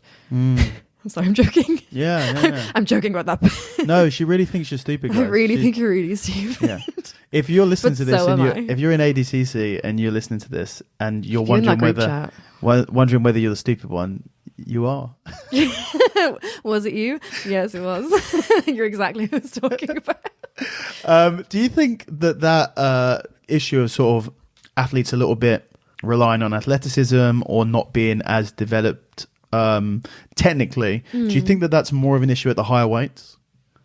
I don't know. Because it would make sense, right? Like you're kind of forced to. Look, I'll be honest, I don't watch the heavyweights. Okay. Do you actually not? It's just like they shove into each other a lot. I'm like, oh, just sit down. I don't know. No, I do watch them sometimes. It depends. It depends. I think they're a lot more technical now. I'd say back in the day, though, I was like, I don't want to watch this. Yeah. That sounds really bad. I'm so sorry. I'm sorry, Dan. I mean, how long back in the day are we talking? What way am I? Like 2 years ago. No, I'd be under 88. That's grand. No. Under 88 and below, you're fine. Perfect. Better stay that way. And I'm like, oh. No. You know what it is, though? It's not that they're boring at all, because they're not. There's lots of really exciting grapplers at those weights. It's that I just don't relate. Yeah. You know? Like, I want to watch the little ferrets running around, because I can relate to being also a ferret. That makes sense. Yeah. You kind of like watching your own division, right? No, I think the smaller people are just more exciting. Yeah, like under 77 was like so exciting this year. Yeah. Right? Under 66 had my heart, I'll be honest. Yeah? Yeah. I mean, 77 was amazing as well. Yeah. Because like that division was freakish. Yeah. I was just like, fuck being a 7 kilo male. That's so shit. That's a shit time. But 66, I was loving it. I thought they were so exciting. Yeah. And we were talking about stuff about, I remember one of the things I was thinking of, like a really big discussion that I think talking about the development of ADCC moving forward. I mean, I'm interested to see what Mo's going to do with 23 or 24, whenever it is. You know, how's he going to up it next time? Because I feel like he wasn't expecting to do, this was going to be his last ADCC. Yeah. It definitely feels like, some people are like, no, he was always going to try and do the next one. But I felt like he was putting all of his eggs in the basket, right? He had this massive Hall of Fame ceremony. You're not going to be able to do that next year. Yeah. And stuff like that. And we're talking about like trials. I mean, the big one, obviously, that's really relevant for you is evolving that women's division. Yeah. That's what I was meant to talk about in the speech. But I was also like, I don't want to like think about that really, because it's a negative thing, and you know, right? Yeah, it was sort of it's a bit of mood killer, isn't it? And also I was crying hysterically. So that was like at the end of women. Do you know, it was a bit awkward. Oh yeah, that was so many photos of that. Just me like this with such a face. It was brutal. This is not my hottest. I don't get my Tinder photos from that fucking tournament, that's for sure. Maybe the camel toe photo. That can go on my Tinder. But just so people know what to expect. But everyone's gonna be like setting their radius to Manhattan. You know, it's funny, right? After the last podcast we did, I mentioned the pink shorts MMA fight, and that is like the second. You know, if you Google yourself, it's like Ffion Davis pink shorts. No way. Next is gonna be Ffion Davis camel toe. Fuck. But I had lots of compliments on it. On the camel toe? Yeah. Look. It's like, thank you. Whatever. Look, this is. It is what it is. It is what it is. Yeah, exactly. But women's divisions. I was sort of like, you know what? If I win, right, I'm gonna make this speech. I'm like, we need more women's divisions because that'll make a difference. That'll really change things, right? Me making that speech. I mean, I think you're in a really good position to do it. Do you not? Yes, but I mean, who else is good? Like, yeah, you never know. Yeah, I'll give it a crack. Smaller stones have picked up more. Smaller snowballs have picked up more snow. You know what I'm saying? Yeah, I've heard that one. Yeah, I have never heard that one, but yeah, that makes sense. Smaller noises have launched bigger avalanches. Yeah. So true. That's what my granny used to say. Yeah. It's a classic one. Yeah, no, I wish I had, but I was too busy crying. And I mean, it's not like, I don't feel like it's imperative for you to make a massive statement in that moment. Obviously it would have held a lot of weight because a lot of eyes would have been you at the time, but like, there are still eyes on you, and you can talk about this like we're doing now. Yeah. And you can push for this, and like, you are the current ADCC champion. There's literally nobody better in the sport to be campaigning for a change for the next event than you. I say you fucking go for it. All right. Let's start it here. What do you want? What do you want, Ffion? What's the demand? Right. This is what I really think. Okay. I think there needs to be at a minimum, but let's start here because, 3 divisions or 4. Right, this is what I'd love to see. Right, ideal world. And I think people saying like just add more numbers in each division. I don't think that's where. No, that's not where it's. I don't think that's where it should start. Because the danger of the weight disparity is the most important thing, and plus 60 needs to be addressed the most. Then we shouldn't be seeing Maisa Bastos against Beam Mezguia. That's not a match we should be seeing unless it's in an absolute, because Maisa is amazing and she deserves to have a division that she can fight in, because there's a lot of those girls of that weight who are amazing, and goes without saying, right? Yeah. Same thing in the plus, like the girls are much more technical now. We've seen that, with Amy Campo beating Gabby, but you can see that even when she fights girls who she beats, you can see the skill disparity. And I don't mean that as a disrespect to Gabby. It's just, it's unfair for her, and it's unfair for everyone in the division. She gets a ton of hate because of it, but it's not really her fault. And the women also don't really stand much of a chance. At least now you have to think of how much better you have to be than someone to be able to beat someone with that much of a size gap. Yeah. You would never expect it in the men's division. No. You'd be like, that's the stupidest thing I've ever seen. But yet we see it all the time with the women's, and it's incredibly dangerous. So like, above everything is actually really dangerous. It's actually, it's actually fucking crazy that we're even having this in 2022. Yeah. That those matches are even happening on, I think it's not just kind of a push for equality or promoting women's sports. I actually think that it's a disservice to the organization of ADCC to have these mismatches which are reflecting badly on the sport. I think it's like, it looks like a joke. It does not look good. It looks like a joke, and with how professional the event was, and I know Mo did his best, right? I know he doesn't have control of that. And then he's running this super professional show that looks amazing, is like the biggest thing we've ever had in grappling. And then that's the women's division. It's like, that has to be changed. So I'm really hoping now that it will. They'll see that. I hope. What are you talking about? We're starting a petition. So wait, I'm not joking. I'm 100% serious. What are the way? I mean, you got to do it, right? Okay, this is what I think. Now, obviously, I'll discuss this with people and see what they think too. I think there needs to be like maybe a 55, 62, 70, 75 plus or something like, or 76 plus or something like that, right? Maybe that's not the best weights, but just throwing those out there. Roughly. Because there's enough numbers, and keep the divisions to 8. Yep. Keep the divisions to 8. Oh, you definitely can't. You can't change two things. You either change the size of the divisions or you change the number of divisions. You can. Okay, I would address the weight divisions, because then you have more fair matches, and there's plenty of girls to fill 8 spaces. Especially 4 trials winners. Yeah. Easy. You'll get tons for those weights, and you're gonna it's gonna look a lot better. And I can think of tons of girls who did not go to ADCC who could have been in there. And actually, if you think about it, you have 4 trials winners. I mean, there's 8 trials, aren't there? Yes, for men. Yeah. So, okay, you've said that a couple of times. There's 8 trials for men. Does that mean that only in select trials would the women's victor be sent to ADCC? Yeah, it's only 4 for women. So do they compete, but some of them don't win? They'll have like an ADCC Open kind of thing for the women on the ones where they don't win a spot. Got you. But I remember one of the girls thought she won a spot, but she didn't, because it was the wrong trials to do. Yeah, I remember that happened, and I cannot remember who it was with, at the ADCC a couple of years back. I can't remember if it was the one. It wasn't the one that I won. Maybe it was the one afterwards. And she won, and then they were like, "You're not going." And she's like, "What? What the fuck are you talking about?" And it was just like chaotic. Yeah. So what the fuck are you talking about? I've like flown all the way out here and I've done the trials, and now you're telling me I don't have a spot. Yeah. They're like, well, we'll recommend you. Like, what the fuck is going on? Yeah. It was like, it was so bad. Brutal. If it's not advertised, like, if people don't realize. Like I know that now, but like a lot of people don't realize that. Yeah. But yeah, I think even if you keep it to 4 trials winners for each division, and then you're going to have 4 invites, which is super easy. You're gonna fill that 8, no problem, right? Yeah, no, I think it'd be great. I can think of loads of girls could fit. You remember that Who's Number One tournaments they did, the £115 and the 100 was it £45 or £55 women?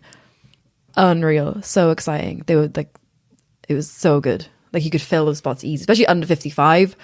I'd love to watch that. Yeah, that'd be sick. There's so many girls in that, and then like you've got like people. So who what would you be under 62? I'd be under 62. Yeah, is that your exact? What is your weight? No, you're small. Yeah, you're but small. I was working out whether you were just under like 60. hypothetical numbers or exactly what you walk around. 62.3 would be ideal. Just jump on the scale. Nah, 62.1. No, I walk around about 61. Okay, so when I'm a bit fluffy, I'm 62. Okay. So it's basically my division. No, I would be open to changing it. Open to changing the weight for the good of the people. I can also do 60. But no low. No. I mean, maybe 55, 65, 75 over. Yeah. That's Do you think 75 is a high enough upper bracket? Because like, what does Gabby Garcia weigh? I don't know. I know when I fought Tayani, she was 110, and Gabby is significantly larger than Tayani. So I would estimate Gabby at around 115 or 120. Yeah, I'd say heavier. Okay, so let's say 125. She's bigger than Roger, Dan. Roger's under 100 kilos now. Is he? Slender man. Yeah, he's like ripped up. Actually training now. The thing is, that's crazy that you've added these weight divisions and there's still a potential 50 kilo weight difference. Yeah, sorry. So maybe best of skill. Good luck. I'm not in that weight division, therefore I don't care. No, I'm joking. So yeah, I mean, potentially people like Gabby's almost double the weight of some of these women that she's potentially competing against. Yeah, that is mad. That's still maybe we could raise that even higher then. Yeah, I think maybe 80, 85. Yeah, 85. I think. Yeah, like just have. It's just to take away that massive, like, potential 30, 40, 50 kilo weight difference, which is really bad. But I think that you should do this. Yeah, you're right. I mean, might as well. I'll be the whiny woman once again. Like, now's the time to do it, right?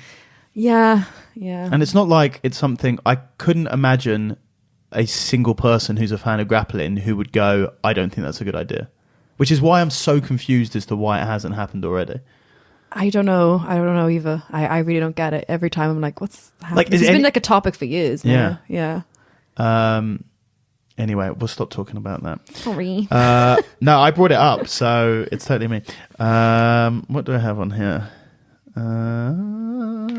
Okay. Well, I wanted to talk to you actually about two things. Okay. Gi and no gi. Okay. Why do you hate the no gi so much? I don't hate no gi. How can you be an ADCC champion and be so disrespectful to no gi? It's not no gi. It's the people who do no gi. Is that true? No. Well, no, it's not. It is an ick of mine. But... Well, no gi grapplers? You know guys who just do no gi, but they've never trained in the gi. It's not like they're like... Are there any people who have never trained in the gi? I don't know. Maybe. Oh, I mean, like 10th Planet. Oh, no, I'm joking. I love 10th Planet, guys. Don't worry. Okay, I'm doing the 10. The TP. I don't know what to do. But no, it's just like it's not an ick, right? It's I don't know. It's the type. It's not even just like you just do no-gi. It's like when you have comes with like this attitude about it. I remember someone was like saying like yeah, you don't really get that with just people who just do gi, do you? You don't. There's no like. There's none of this strange like.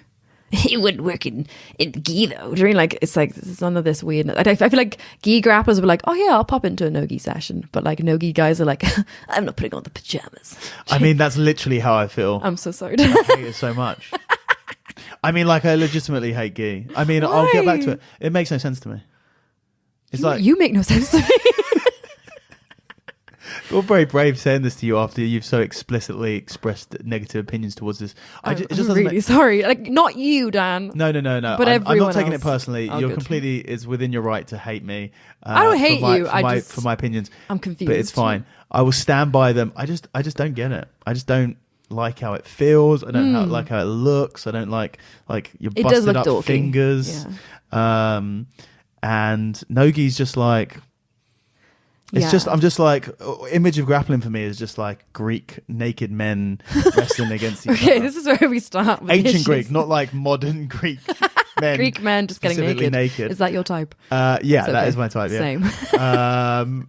So yeah, that's just it. The gi just makes no sense to me. No, I love both. I when I say I hate no-gi, I mean as a joke, and it's only like because of that camp. Really? Just like the amount of times I tried to come up on a single leg and I absolutely got thrown onto my head. Yeah. Just because, you know, it was the lifestyle. I'm traumatized, Doreen. That's from that's not like a rule thing, because obviously you can't. No, okay. It's just, you know, that's me bouncing off grown I guess men. You also come from a judo background, so it makes sense that you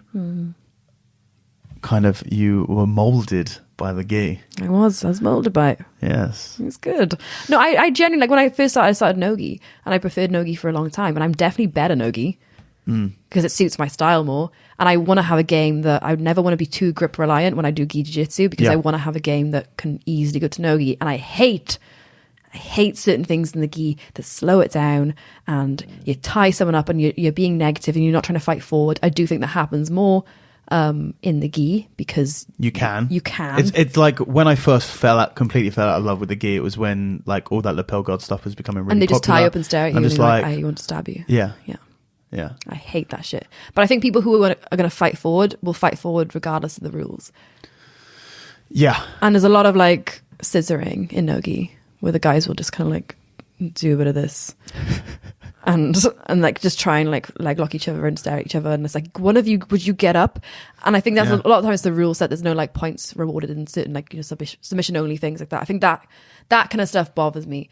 But like I think ADCC rules, my favorite rule set. I was just about to ask you because obviously you've competed in so many different events, obviously super successful with the IBJJF rules. You like the ADCC rule set? Oh, absolutely. It's the best. Like, you go off the mat and like you can't flee. This is the biggest thing that bothered me when I first got to black belt. People fucking staying on the boundary and fleeing the area. Yeah. And there being no punishment, or next to no punishment for it. Especially if your ref's Brazilian. How do you feel about a push-out rule? I like it. I like the idea of a push-out rule. I'm surprised we've never seen it. Yeah. Like, even attempted. It's weird, isn't it? Because I feel like it would make such a big difference to the dynamics of a grappling match. I think that would be really interesting to add in, because you see it in wrestling, right? Like it's a good way of incentivizing people to stay in the area and having to fight each other. And I think like being more strict on penalizing people who aren't fighting forward would be cool as well. I think UAE do a pretty good job of that, like AJP. But yeah, I really like the ADCC rule set. Even like there was a point when I fought Brianna in the match, we went off the mat and then she had like, I restarted back in the middle of the mat with a back body lock, and I was like, oh fuck. But it was so much better than AJP.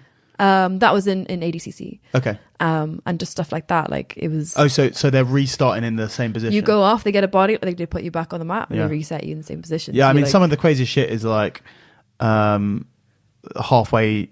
like in between mats, or they're like underneath the judges table. And they can't stop it because they're still going. Yeah. So they have to leave it because there's no like set position they can set you in. I mean, even was it Amy and Gabby? Yeah. They were on the pathway on the walk down. I feel like they need to kind of have a bigger area. Push out points would then at least. Yeah, I mean, it'd make a massive difference. Yeah. Stop them from going off. However, if there were push out points, I think Gabby Garcia would start dominating ADCC again. That's an issue there. Like, what if people just keep shoving you out the air? That's when you need to really have control of the weight. It becomes even more important. Yeah. So any other rule sets that you like competing under? Or any adjustments you make to ADCC rule set? I think, I don't know. No, I love the ADCC rules. There's probably certain things, like maybe like the boundary is kind of dangerous, that sort of thing. I think it's so hard to get like, I think you should have like, once you pass the guard, I might be wrong on this, by the way, because I literally barely know the rules, believe it or not. But I feel like that in the final, when it's like 10 minutes of no points, I don't like that. It's a lot, because a lot of people aren't going to do much for that 10 minutes, or like even it's not worth putting in the effort if you're not going to get rewarded for it. I felt it when I fought Bia, even in like you do the first 5 and the second 5. Like I was like, I would come up. I had like an arm drag at one point, and I was like, there's no point coming up on this, because I want to be smart with how I approach this. I want to be aggressive the whole match, but I was like, okay, I'll go for submissions in the first 5. Like sort of like I was looking for the arm trap and things off there. And if I could get to the back, I would do it. But I wasn't going to come up for an unnecessary two, you know? And I also wanted to force a situation where I could come up and she had to stay standing with me. So there's a lot of things like that coming into it. So, yeah, I would even shorten or even get rid of that first no points period. And just have points the whole way? Yeah. Yeah, I think the idea is that for the first 5 minutes, there's no points, so you can go hell for leather and you don't have to worry about negative points. But I don't think it ever works like that. I think you're specifically not gonna go hell for leather, because why would you? Yeah, you're not rewarded. You're not rewarded for anything. I mean, they do still see the person who's the aggressor.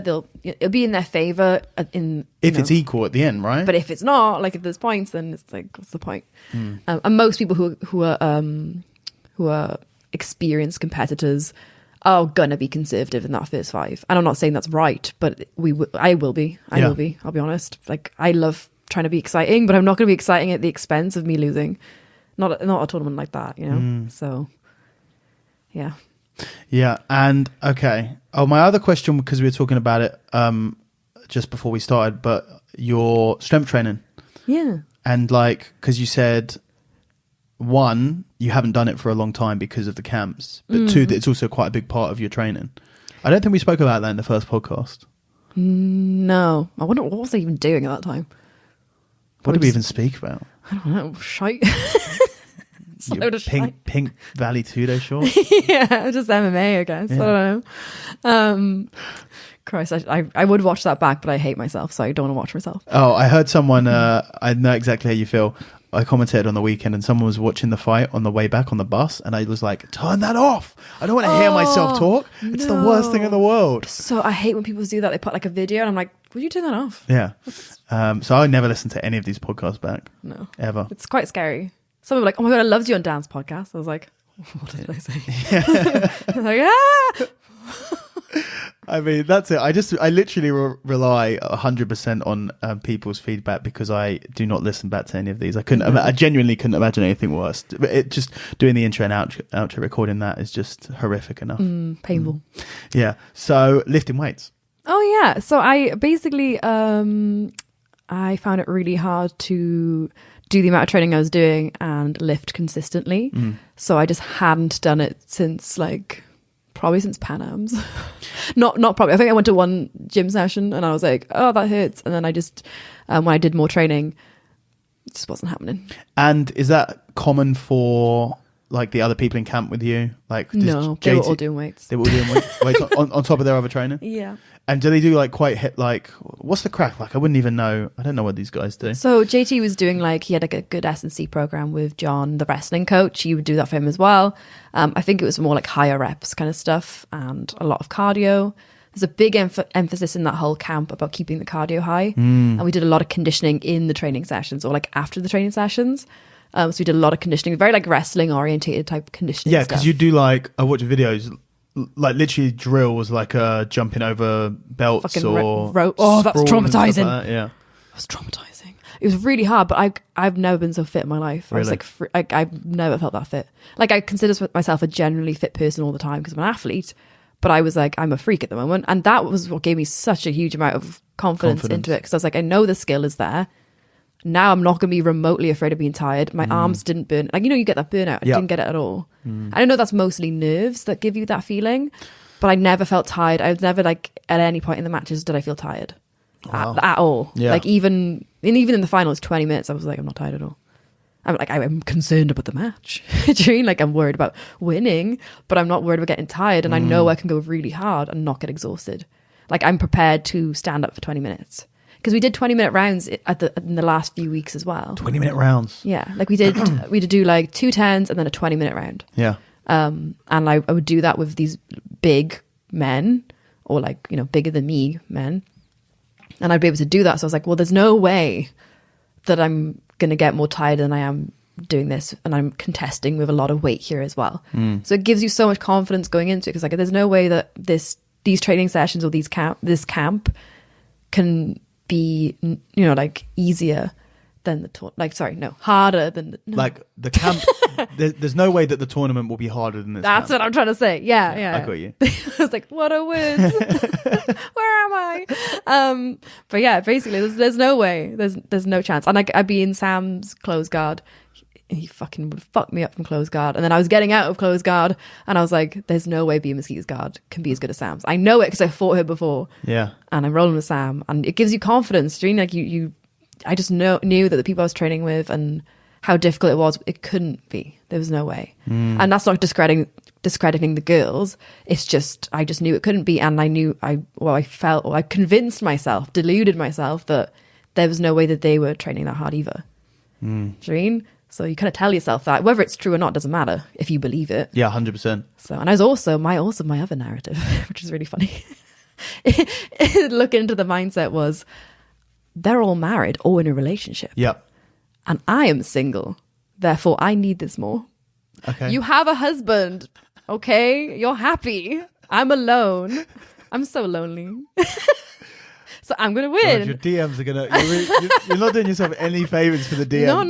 No. But really, I was like, I'm riding off heartbreak, Dream. I'm riding off that low, Dream, like that. Yeah, it works. I recommend it. Get like... Is that like... Get up before that's ADCC. legit? No, yeah. Like that was a big... That was a big... Or you consider that to be a big factor in... No. No. I mean, it might be like... I had a very loving and supporting partner. I'm not... Like before we broke up, and we ended very amicably. But no, like I think I did like tell myself that as a joke. Or like I'd say that to people like, oh, but they're married, they're happy, come on. But I think I just like felt like I was in a relationship for like 4 years. And before that I was in another 4-year relationship.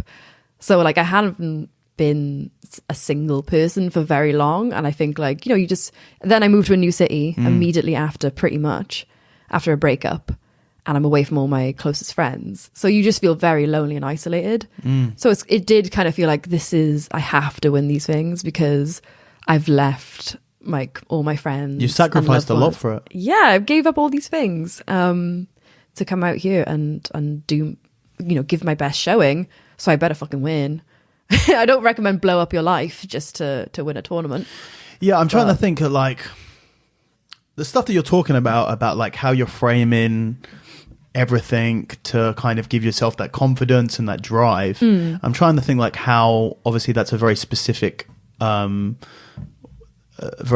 situation. I'm thinking like how do you use that same principle in other ways? And you've just got to like find something, right? Unreliable man. No, I don't. Let him break your heart. See, I'll try to and then when ADCC, it's like that thing, like find a man, get your heart broken, ? ADCC victory. Like there's something in between that. No, but it wasn't like to be honest, like it wasn't like my relationship breaking down. It was more like friendships breaking down that was the main motive, because that ended very amicably and we're still friends now. But like it was like friendships breaking down that was like, you know, like I'll do anything to be petty. If it's winning ADCC, then so be it. Sure. That's my biggest act of pettiness. So basically be petty. But I guess like I won out of spite. Like, keep doing whatever you're doing. I know. I mean, it's feeling. I don't know a lot about her. You know, don't shout at me. But it's feeling very Taylor Swift sort of vibes of revenge and. I do love revenge. Right. Even if the other person doesn't care, they're like, "Who are you? I don't even know. What are you seeking revenge for?" I'm like, I have created a narrative in my head, and I'm sticking by it. And you have no idea that it's Dream. I love the idea. So there's this thing that I read about ages ago about I don't even know how to describe it, but it would be you would see someone in the street and you would just like wish them well. You know, like you'd see some, and it was like a really lovely thing. And it's like you putting out positive energy, even though you don't tell them, you just like look at someone, you're sitting in the street, you look at someone and you just go, oh, and think to yourself, I hope they have a great day. I hope they have a great life. You know, and it's just like a lot of positivity. And then there's the Ffion equivalent, whereas you look at someone and you create a scenario that you must exact revenge. I wish you well. Must exist. In hell. Just, burn in hell. This person thinks I can't do it. I'm going to prove them wrong. No, I love that. I love it. If I see like an article that's like, Fion's the underdog, I'm like, fantastic. You don't know what fuel you have given me. I mean, Not so much any now, but then you have to flip the narrative. Yeah. You know what I mean? Like, okay, now, like as I Now, used to... now everyone's just saying it behind my back. Yeah, now I'm like, oh, the haters. It's like, you don't have haters. Nobody cares about you enough to hate you. But like, I'll create a narrative that this person cares so much. Yeah. And I'm like, I must prove them wrong. Do you know that they think I can't do it without them? I could prove them wrong. Oh, God, I love it's not real, but I have created this and it works really well. I recommend it. It's genius. I just love the idea of like anyone sending like trolling you on social media or whatever, and you just absorbing it and becoming more and more powerful. You don't understand. I'm like, oh, you think I'm gonna do exactly that. Oh, you think I can't have a gym? I'm now gonna open a gym. I didn't even want a gym, but now I'm gonna do it. I mean, it's like that sort of thing. Are you thinking that about your gym? Yeah, I love that. I kind of like the people are like, can a girl do it on her own? Is there anyone who's like that now? Or it was one. You know what? It was what? No. It's real. No, because you just said that you'll make it up if need be. No, like I think you create a narrative that will motivate you. Yes. Then you look for it. Yeah. In case it's real, and if it isn't real, in your head you make up a scenario where it's real. In the circumstance of like Geek Worlds and ADCC, there were people I felt had slighted me. Sure. And I probably did in my head make it more important than it probably was, or more dramatic than it probably was. And, you know, as though they would actually care if I then went on to win. So that probably wasn't, you know, they probably didn't give a fuck. But I did make that, like, in my head. It's a pretty big thing, like, to win ADCC or to win the Worlds. I feel like not caring is, like, whether that's going to make them go, oh, I have truly blundered my life away.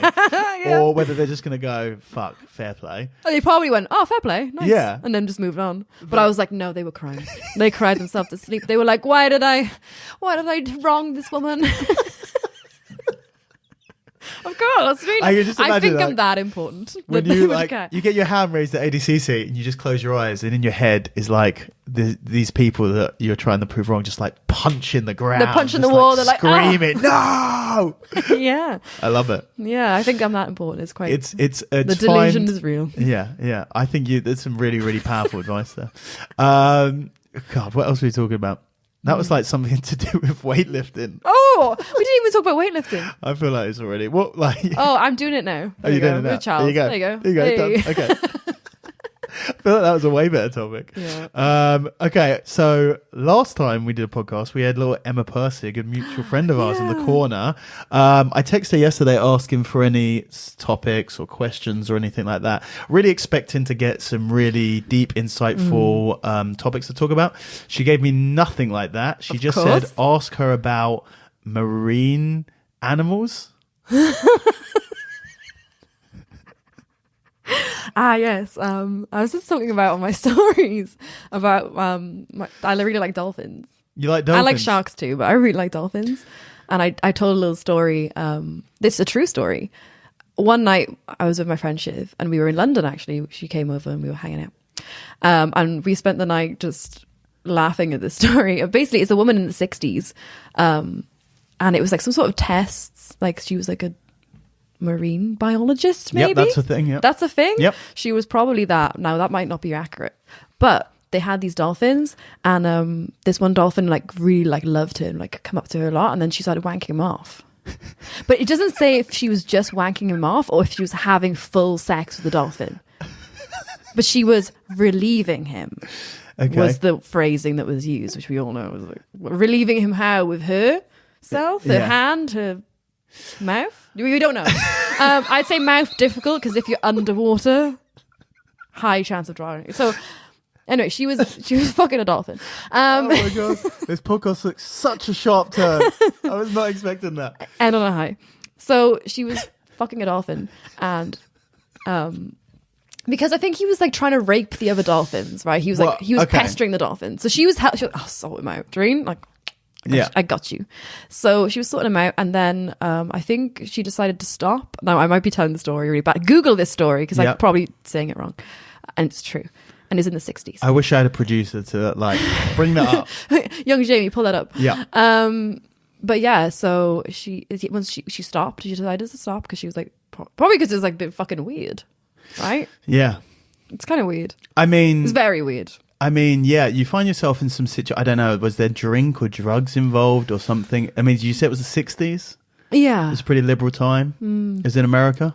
Probably. You know? All the weird stories, aren't they? You know, there's a lot of you know, people free in their mind in those sort of times. So maybe it was the best. Maybe I should. Maybe fuck a she dolphin. was I don't on know. acid and went for a dolphin.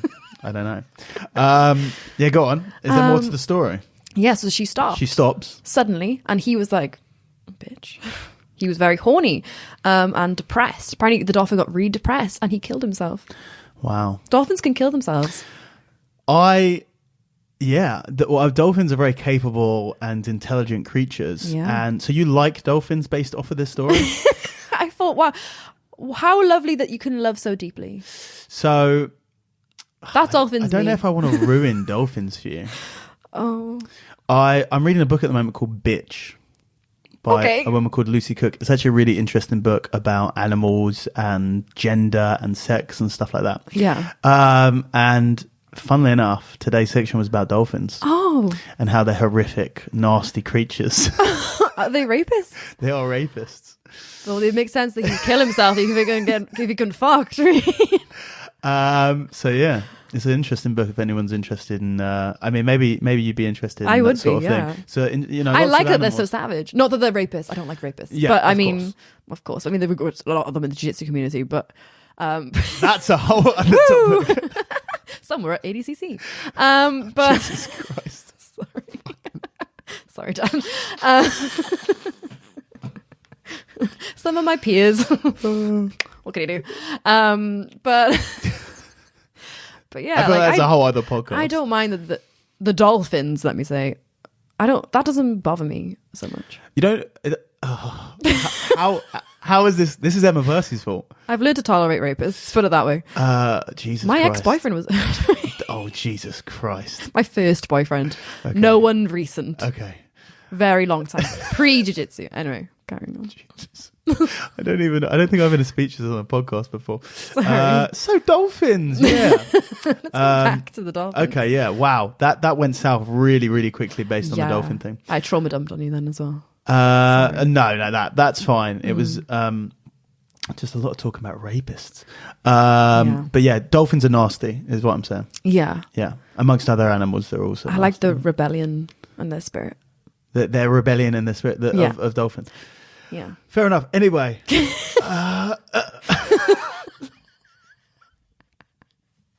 We're on 2 hours 10. We've actually Really? Yeah. Fuck. And I've had a great I was time. like It became it's a really unhinged. good time to finish the podcast. But we cannot finish the podcast on that. I'm sorry. Yeah. Something more motivational. Yes. I mean, we had a really incredible, the motivational that you gave, kind of inspirational. It got a bit weird when I said about like, No, I thought it was pettiness. brilliant. Really? No, I love it. Yeah, I love it. I think it's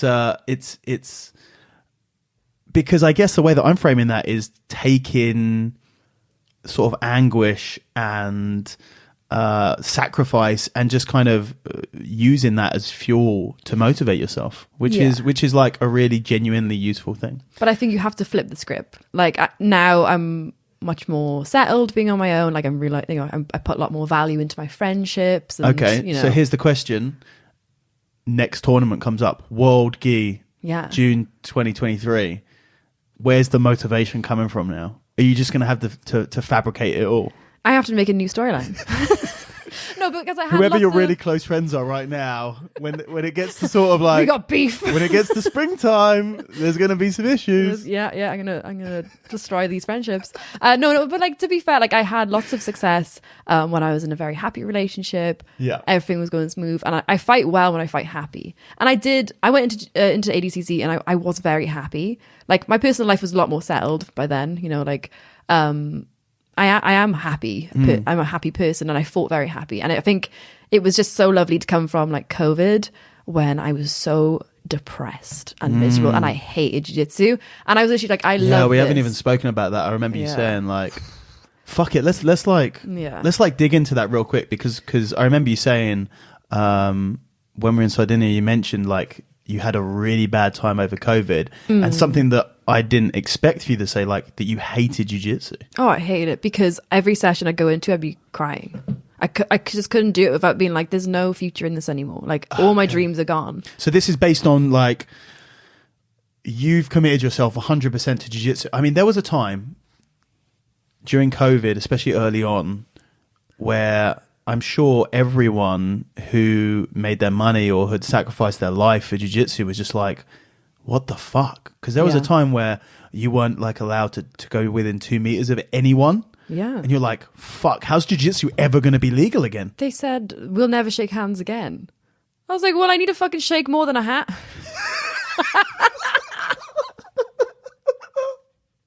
Oh god! I guess that applies to a few situations. I'm gonna break my own rule of not listening back to this podcast, so I can go and pull out all of these sound bites.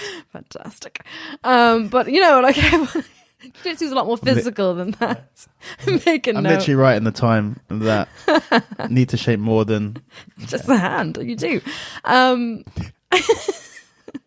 But yes, there was a terrible time in when it was looking like jiu-jitsu might never recover. I genuinely believed that for a time. I was like, I'm not sure that jiu-jitsu will ever recover from this. No, it was crazy. And then people were trying to cope in their own ways. Like my ex, like Marcus, was just like on video games the whole time, and if he wasn't on just a numb, just like he was distracting himself the whole time. I then got obsessively into Taylor Swift. Now I already liked her, but that's when the obsession got kind of weird. I was like, really? I know where all her homes are.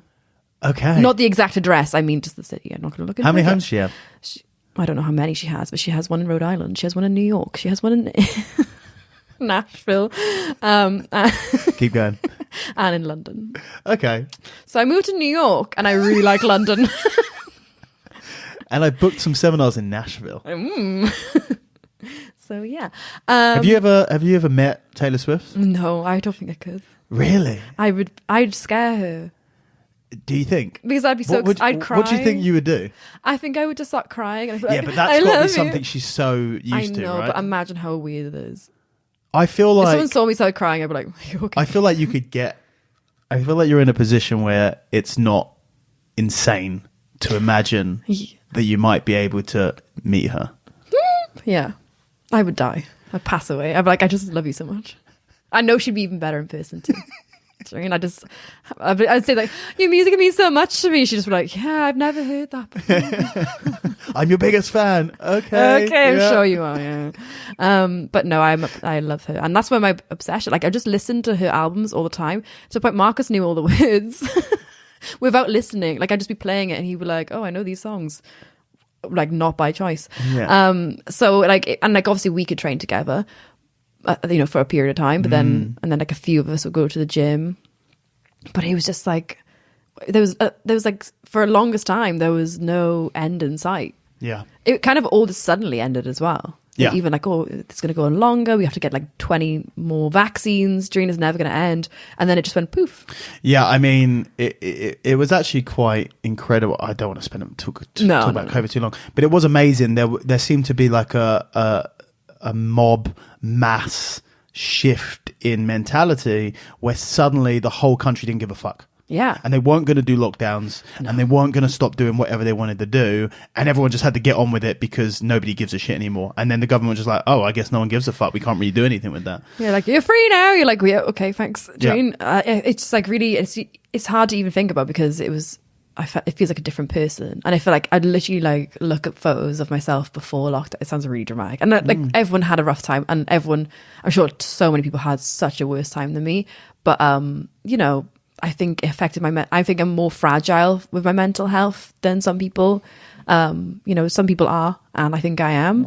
And I'm very sensitive as well. And it affected me really badly. And I was just, I'd see people competing in the US, and I know that's not the priority. People are dying, like literally, like that meme. But like seriously, they literally are people dying, and I know it's not the biggest thing in the world, but at the same time, in my world, it was huge. It shouldn't, like, just because there are worse things going in the world, it doesn't invalidate everyone else's own personal struggles, right? Yeah. So it was just. But you were getting upset, like you were hating jiu-jitsu because you were doing it knowing that you might not able to actually do anything with it, or it was just reminding me how my competition years are just running down the drain, and I'm not going to be able to catch up, and I'm already playing catch up, and it's not going to happen for me. And it was just sort of coming to terms with like, it wasn't that I wasn't good enough, as I didn't even get to try. And I see people compete abroad, and for some people it seemed like they were just allowed to do whatever. And that was really hard to see. Obviously, everyone was probably having their own struggles, and you can't just go off what you see online. And even when I went back competing, I went to, I did Nogi Worlds as my first one back. That was hard. And I did Who's Number One back in October last year. And I just felt, I was like, I don't like this. I'm not enjoying it. I was like scared to enjoy it. I was scared in case it got taken away again. Yeah. Wow. Because it was so fragile still. It could just like, oh, we have to do another lockdown. And it just felt like this is never ending. Even when it was like, okay, everyone's getting on with it now, seems like it's over. It was really hard to sort of, it was like, I was afraid to hope anymore. That sounds really dramatic, but I was like, I'm scared to plan things in the future because it get taken away. I'm scared to like just plan things. It was really weird. And now that feeling's finally gone, and COVID kind of feels like a fever dream. Yeah. But it took a really long, and I just like remember being at Gi Worlds, and then even before that, at Pans, it was like there's personal things going on at the time, and I was there, and I didn't have a coach, and luckily Rosa stayed. She wasn't meant to stay. I would have been on my own, and she stayed, and like that's how our friendship like really began. We knew each other before that, but like we got really close after that whole week, and sort of from there onwards. And I was like, I lost in the final. I was like so sad. I was like, God, like I'd just blown up my whole life, and I've moved to America for a bit. I don't even know what I'm doing. And I was like, just still feeling the effects of it. And then when I went to Gi Worlds, I just felt so happy. I just felt so happy. I was like, I'm just really happy to be here. I'm just really grateful that I'm enjoying this, because I didn't even enjoy Pans. I just felt like really like jittery and nervous the whole time. Yeah. And I missed Europeans that year, or this year, Christ. I missed Europeans because it literally was the week that I missed my flight, but it was also the week that me and my ex broke up. And then I had Grapple Fest the following week, and it was just like missed Europeans, lost at Grapple Fest, go to Pans, losing the final. I know the final is hard to get to, but like I lost to someone who I'd beaten a bunch of times. And I was like, what the fuck is going on? Like I'm just shit now. It was really, yeah. So when I got to Gi Worlds, I was like, I'm happy to be here. I'm happy that I'm actually enjoying this. But like, how did you make the transition from everything's going to shit in your eyes to, because I think you're so spot on about like, I don't think just you perform as best when they're happy. I think everyone, if you're enjoying yourself, you're going to perform better. Yeah.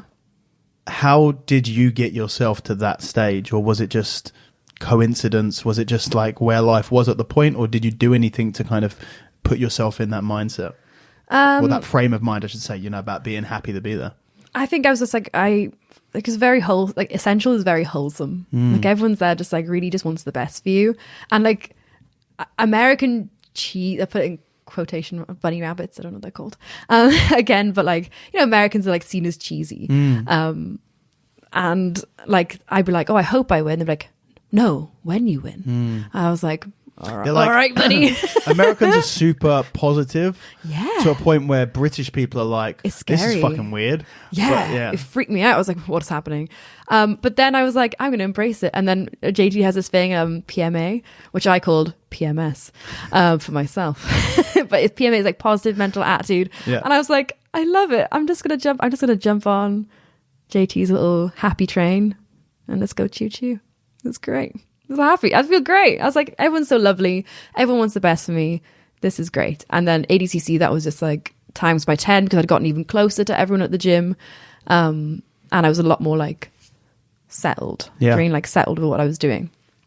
And it was just being around such lovely people who really just wanted the best for you.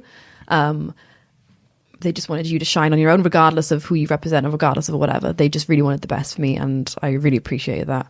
And just being around people who were like JT's is so inspiring in general, regardless of the result. Like obviously he didn't win this ADCC, but the way he handled the loss, I was like, that's the kind of athlete I want to be and the kind of coach I want to be. No excuses, kind and like respectful to his opponent, no bitching, no excuses. Just like, yeah, cool, let's move on. That's it. Drain, no excuses. Yeah.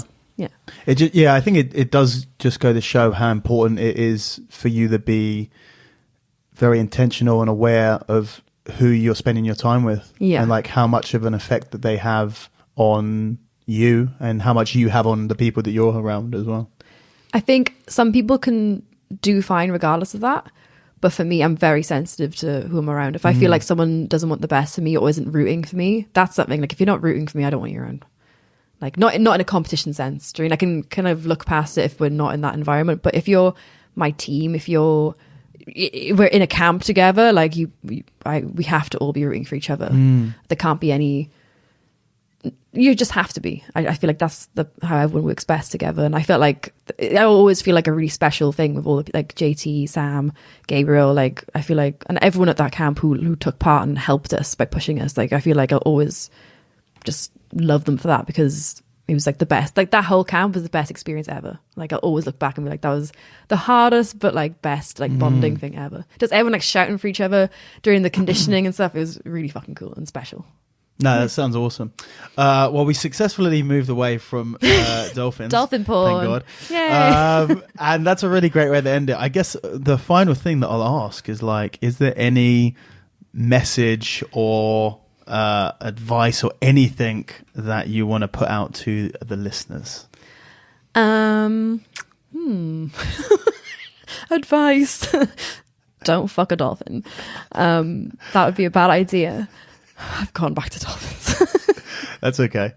And yeah, just surround yourself with good people. Yeah, I think so. Yeah, I think that's the most important one I would take away. Surround yourself with good people who want the best for you and who really root for you, but also like be mindful. Are they hating on other people? Do you don't want to be around haters, regardless of who it is, even if it's not you. Yeah, because it'll switch on you at some point. So you don't want to be around haters. Haters gonna hate. I'm just gonna shake. Dream. Oh yeah, Taylor Swift. I'm so sorry. I mean, yeah, great advice. And I guess last one is really last one. Let's say we're going to do another podcast in 4 years. Hopefully, it's not that long. But I'll be dead by then. In another 4 years, what is Ffion going to have accomplished?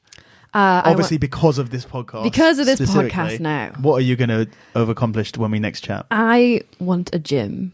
And I want to have competitors at my gym who are fucking people up. And I want to have a really strong girls team because I want to be like Letitia Hibero. And yeah, I want to have a gym.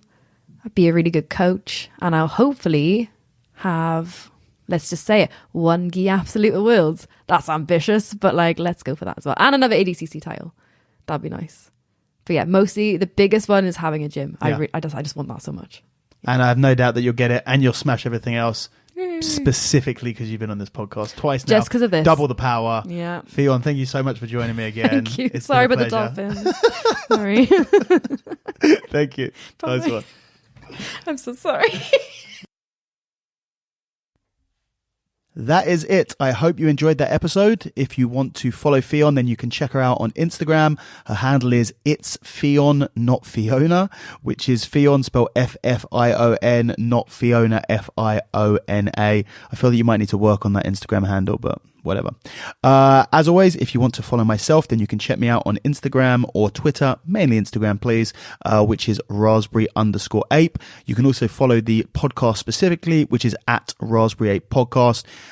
Please feel free to email the podcast, which is podcast@raspberryape.com. My website is raspberryape.com. And if you aren't watching this already, you can also check out all of these podcasts on YouTube, which is youtube.com/raspberryape. As always, if you enjoyed this episode or indeed any of these episodes in the podcast in general, please feel free to either leave a comment if you're watching on YouTube and tell me what you think about it. Only if it's good though, please. Screw it. If it's bad as well, you can tell me and I'll take it as constructive criticism. And if not, if you can like and share and tell your friends and family and everyone that you can get in front of.